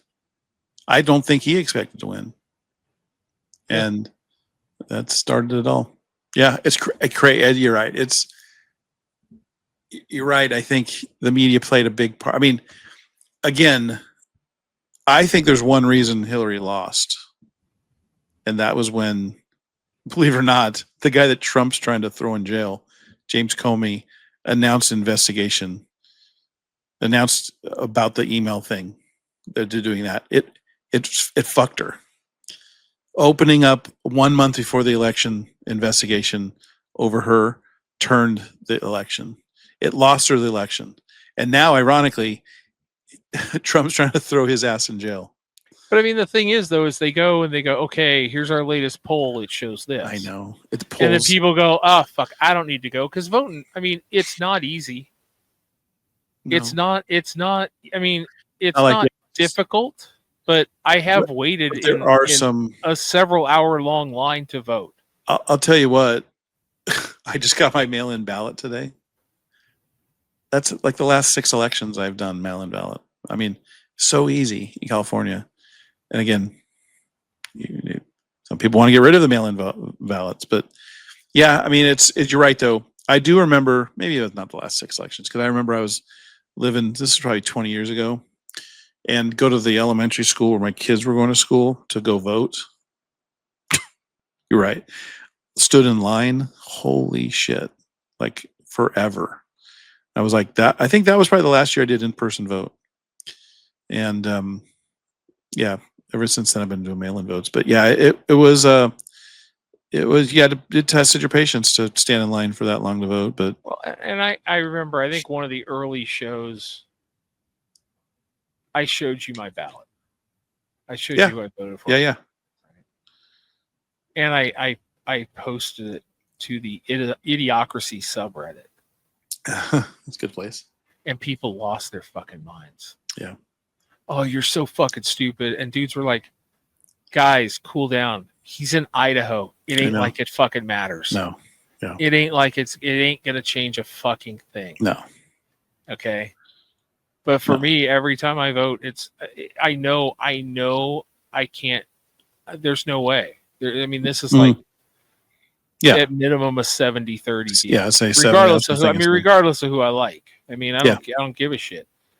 But there's no way the tide is going to change here. So I usually just kind of cast a vote for like what I think. I'm proud to say I voted for Kanye. I would take it back now. I think you should. Yeah. I voted for Evan McMullen once. I liked Evan McMullen. I always thought he was an intelligent guy that was. Yeah.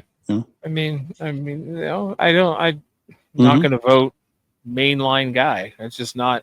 I don't think that's what we need. I really don't. And the problem is we'll never get gonna, there. We'll never get to that point where we can. I don't think there's any coming back. I think this country's too far gone and too far divided. I got a feeling that it's going to get way worse before it gets. Yeah, and it depends on how bad it's going to get. That's the thing. Is it going to go to the furthest point where it's like really bad? Like, I mean, like who is a person that's going to bring this country back together? I have no idea. That's the thing. And but Newsom? It ain't him.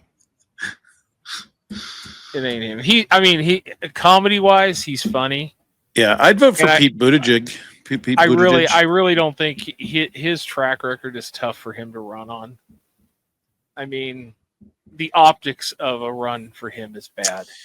Well, again, I don't know. My thing is like, again, I mean, my opinions, and I don't like to use the lesser of two evils type of thing, but I can tell you a potato chip would be a better vote for than the other guy. I just that's just personally. And again, I don't know. I always wonder what would have happened if Bernie didn't get screwed. Yeah, I don't know. I mean, not that I didn't think. I mean, I could deal with him. I don't know. I you always wonder what would have happened. You know what would have happened is they'd have fought him tooth and nail over trying to get people shit. He'd been wanting to get them health care. He'd want to be able to get them better wages. He'd want to take care of people, and that's what his goal is. And that's what's sad about this society is like, politicians get in there to get in power. They're not serving their people. They're not there to help anybody. They're there to just stay in power. and that sucks. And that's both sides. There's a small group. I think there's probably a small group, and it could be on both sides. Small groups of people, maybe on both sides, are there for the right reasons, but majority of them, they're not going to get anything done. Like this shutdown thing is a joke, and it's like, it's it's just we're fucked. It's just we're completely fucked, and I just it's part of me wishes that with the technology we have, that we could actually like live vote on things. Like let's find out what the people want. I mean, dude, we can get Clay Aiken over Ruben Studdard via a weekend vote by phone. Okay, but Ruben I can't vote on whatever. I mean, but I know what you're saying. I can't go, hey, you know what? I really want to see what's in the Epstein files. I think we should get that. I think we're entitled to it. Well, I think we're in Call the in now. We are living in the living times of what can we do to avoid the Epstein files? Yeah, whatever it takes. Oh, it's so funny that it's just there's a large amount of Republicans that are asking for those Epstein files to be released. People that I never would have thought would be so oven. But the shit that they did in on his trip to England when they projected him, the picture of him up on the castle statue he was at. Yeah, dude, the statue in DC makes me laugh. Statue in DC is funny. Wow. I mean, I don't know how long. Well, this Arizona congressman that just got won her thing, they keep delaying her swearing in. She's the deciding vote. I mean, how's that legal? Here's the other. And boy, we really, for a non-political show, we sure went off the rails, Steve. So if you go, if I'm up for Supreme Court, okay, and I go in there and they ask me questions, and I tell them, no, I wouldn't touch that. This is how I would vote. And then when I get in, I change my mind. Opposite? Isn't that perjury? Isn't that what they're trying to indict Comey for? Isn't that perjury? Steve, I would think that a person in their right mind would say, yeah, that seems like, why were you lying when you did that, when you did the opposite? Not that long ago, too. It's not like 30 years. Yeah. Yeah, like things change, my opinion changes. No, like 6 months after you said you were never going to touch or never do anything, and then you just completely, it's again. I mean, isn't that illegal? I mean, isn't that against the law? Didn't you perjure yourself in a congressional hearing? Isn't that illegal? Let me tell you, Steve, we have a thing in our country, the United States of America. We have 3 separate but co-equal branches of government that are designed to work in unison, but to balance. So when one does something crazy, the others can say, hey, hold on, we're going to hold you accountable. So that is what was been designed for this country, but somehow doesn't seem to be working out so well. Oh, I thought you were going to Schoolhouse Rock me. I could have, but but I'm saying is like, again, what's funny is the Supreme Court was always the law of the land. That's, hey, the buck stops the Supreme Court. Everything decision. And it's like, I just saw something that, again, I can't believe we're getting this far into this, but like Trump has actually challenged and taken his things that went against him like 23 times to the Supreme Court. And he's actually had a lot rule for him, shockingly. I wonder why. But it's more combined than like the last 8 presidents combined that have taken to the Supreme Court. It's like, doesn't that mean you're kind of going against what the Constitution and the laws of this land say? Like the lawlessness knows no bounds now. It's like, and that's the thing is, again, Nixon resigned in shame because he broke laws. Now our president just openly true socials the illegal shit he's doing out in the public. Right here on my desk, I have my passports. You ready to go? You're ready to go. Lego store passport. Yeah, well, I mean, there's legal as anything else. I mean, they're a document. There you go. I like it. So if you get raided, you're ready to go. You got your documents. My Great Britain passport. Great Britain passport. Yes. I like it. Passport. I know, it's pretty nice. Yeah, Steve, I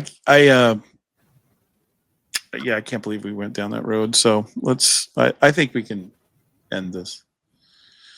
Still titling the show butt stuff. Butt stuff. Butt We're stuff. almost 2 hours. We're almost 2 hours in.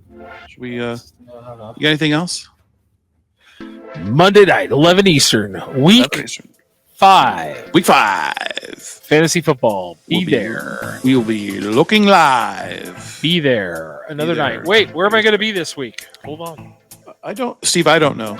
I don't know. Look. There could be one. There could be 2 cities potentially, but I think it's 1 this time. Steve, where will you be?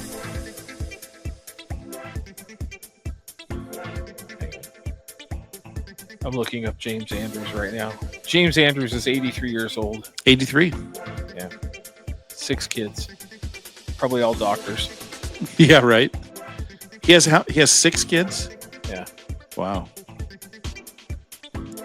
Monday Night Football.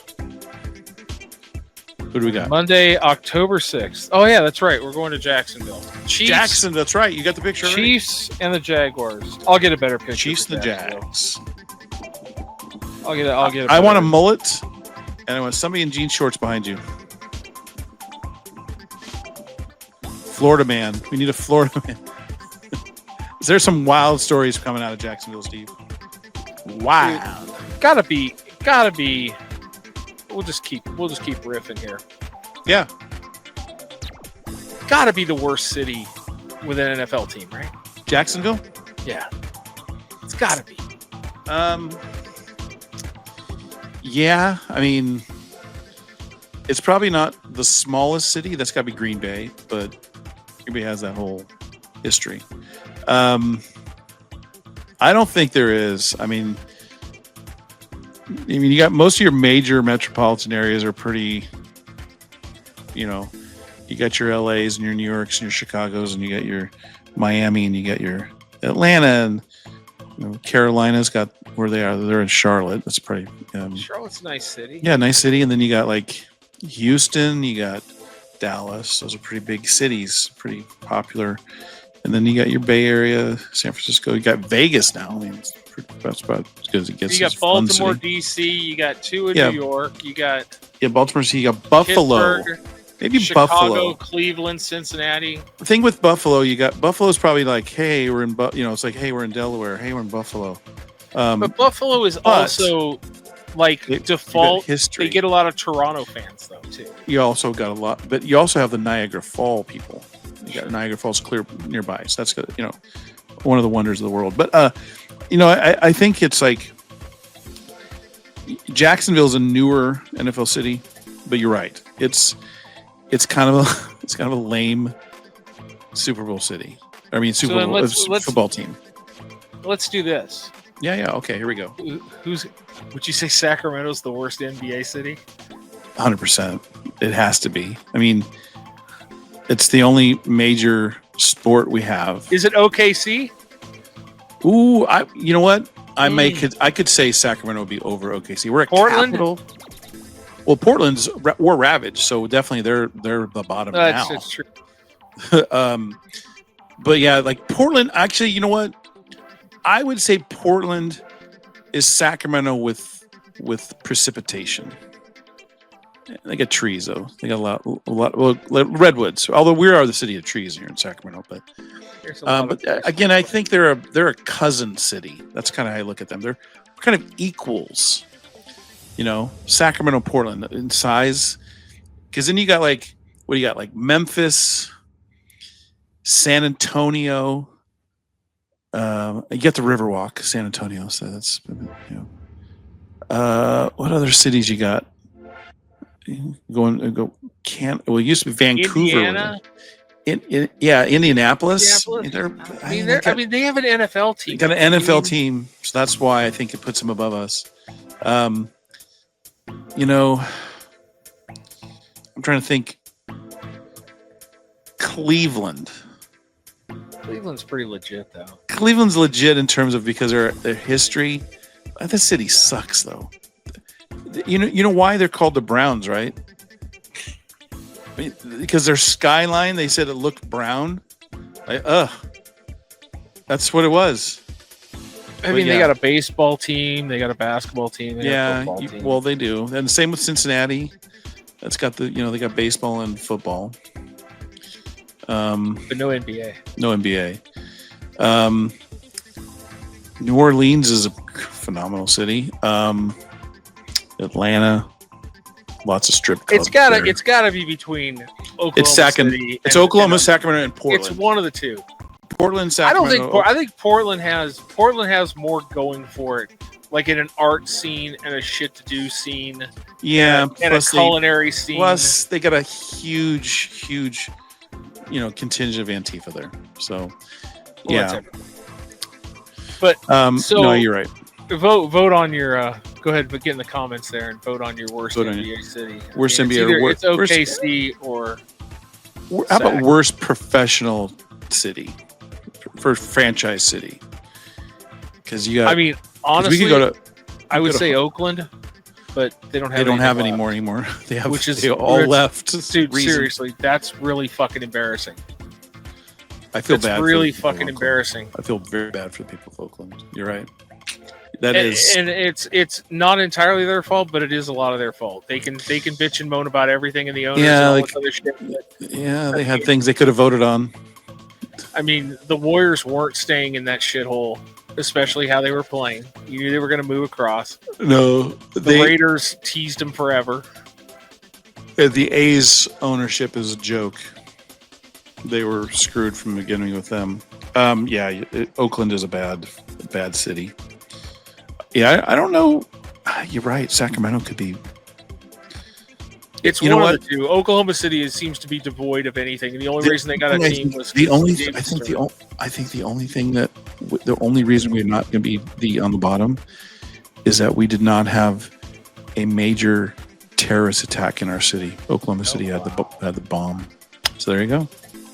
Sacramento, we win because of Timothy McVeigh bombed the shit out of Oklahoma City. There you go. It all comes back to. So you saying back to McVeigh? Are you saying that the terrorists win? Sacramento wins because the terrorists win? Well, yeah, we win because the terrorists we lost it for them. So what's the worst MLB city? Worst MLB city. That's a good question, Steve. I'm gonna. I really. Kansas City. I don't think it's Kansas City. In my heart of hearts, I believe it's Tampa. Oh yeah, it's Tampa. Never mind. It's Jacksonville and Tampa for. I think it's Tampa. Now I think Tampa's good for football. I think the Lightning are good. I wouldn't shit on them for that, but I think their baseball facilities and their team is good. Their organization's great, but it's a shitty baseball town.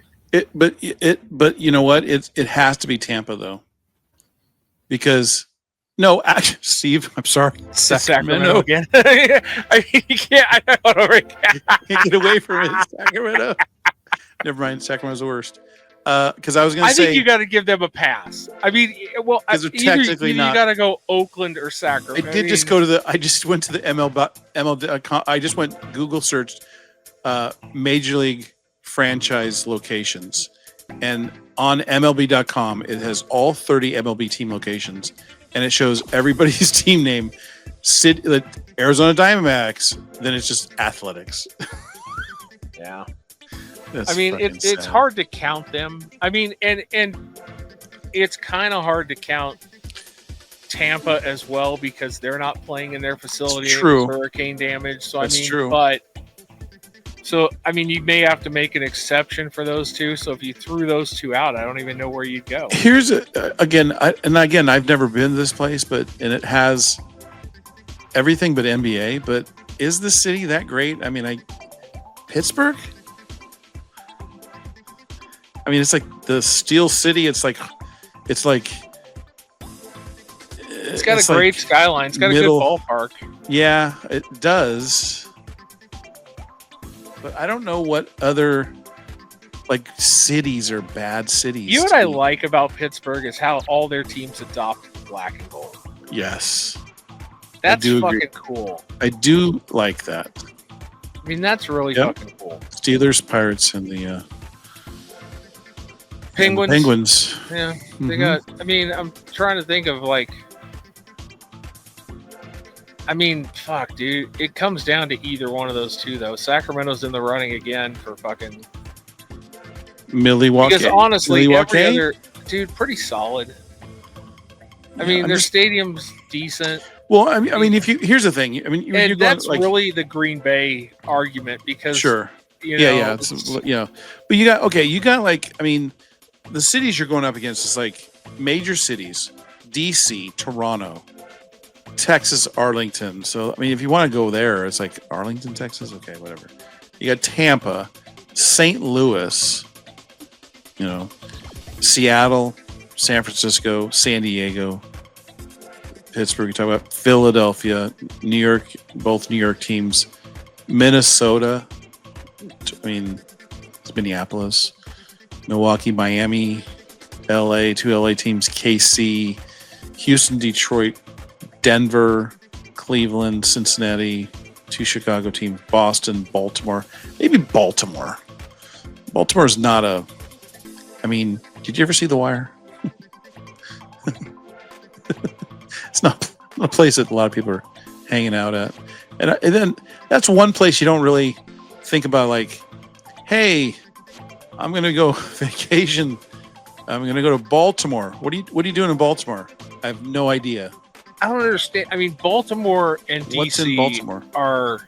Yeah, it's yeah. Why do they both require? I don't know. Well, one's Maryland, so I don't know. I don't know. But Baltimore doesn't seem to be a fantastic city. But they've got football and baseball.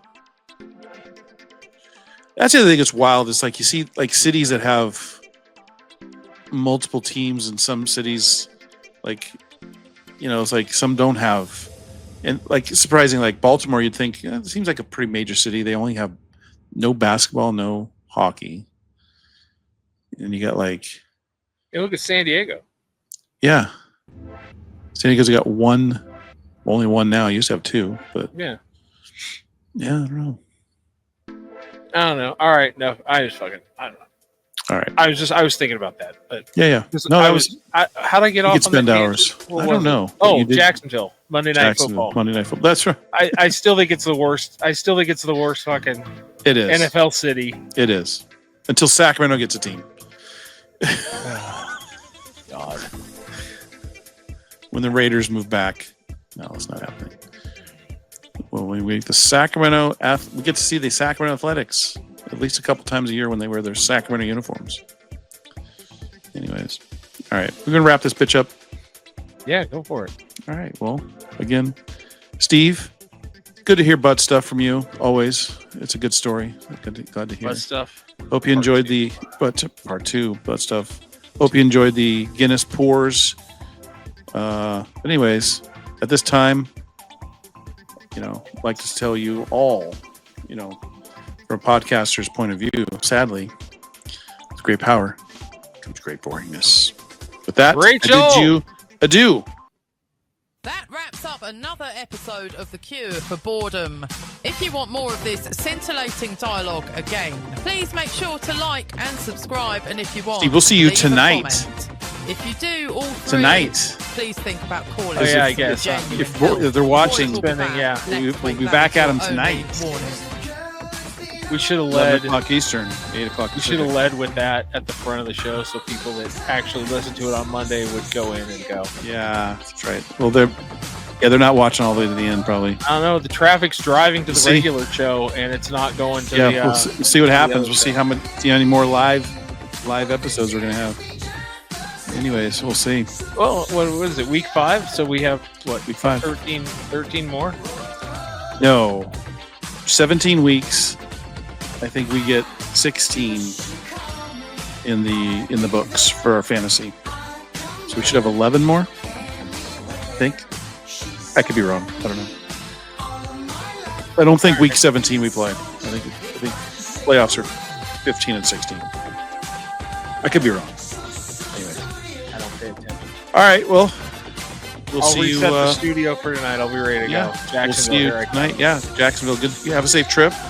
Safe trip. You know, don't do anything I wouldn't do in Jacksonville. Not much to do, but anyways. Strip clubs. See, there you go.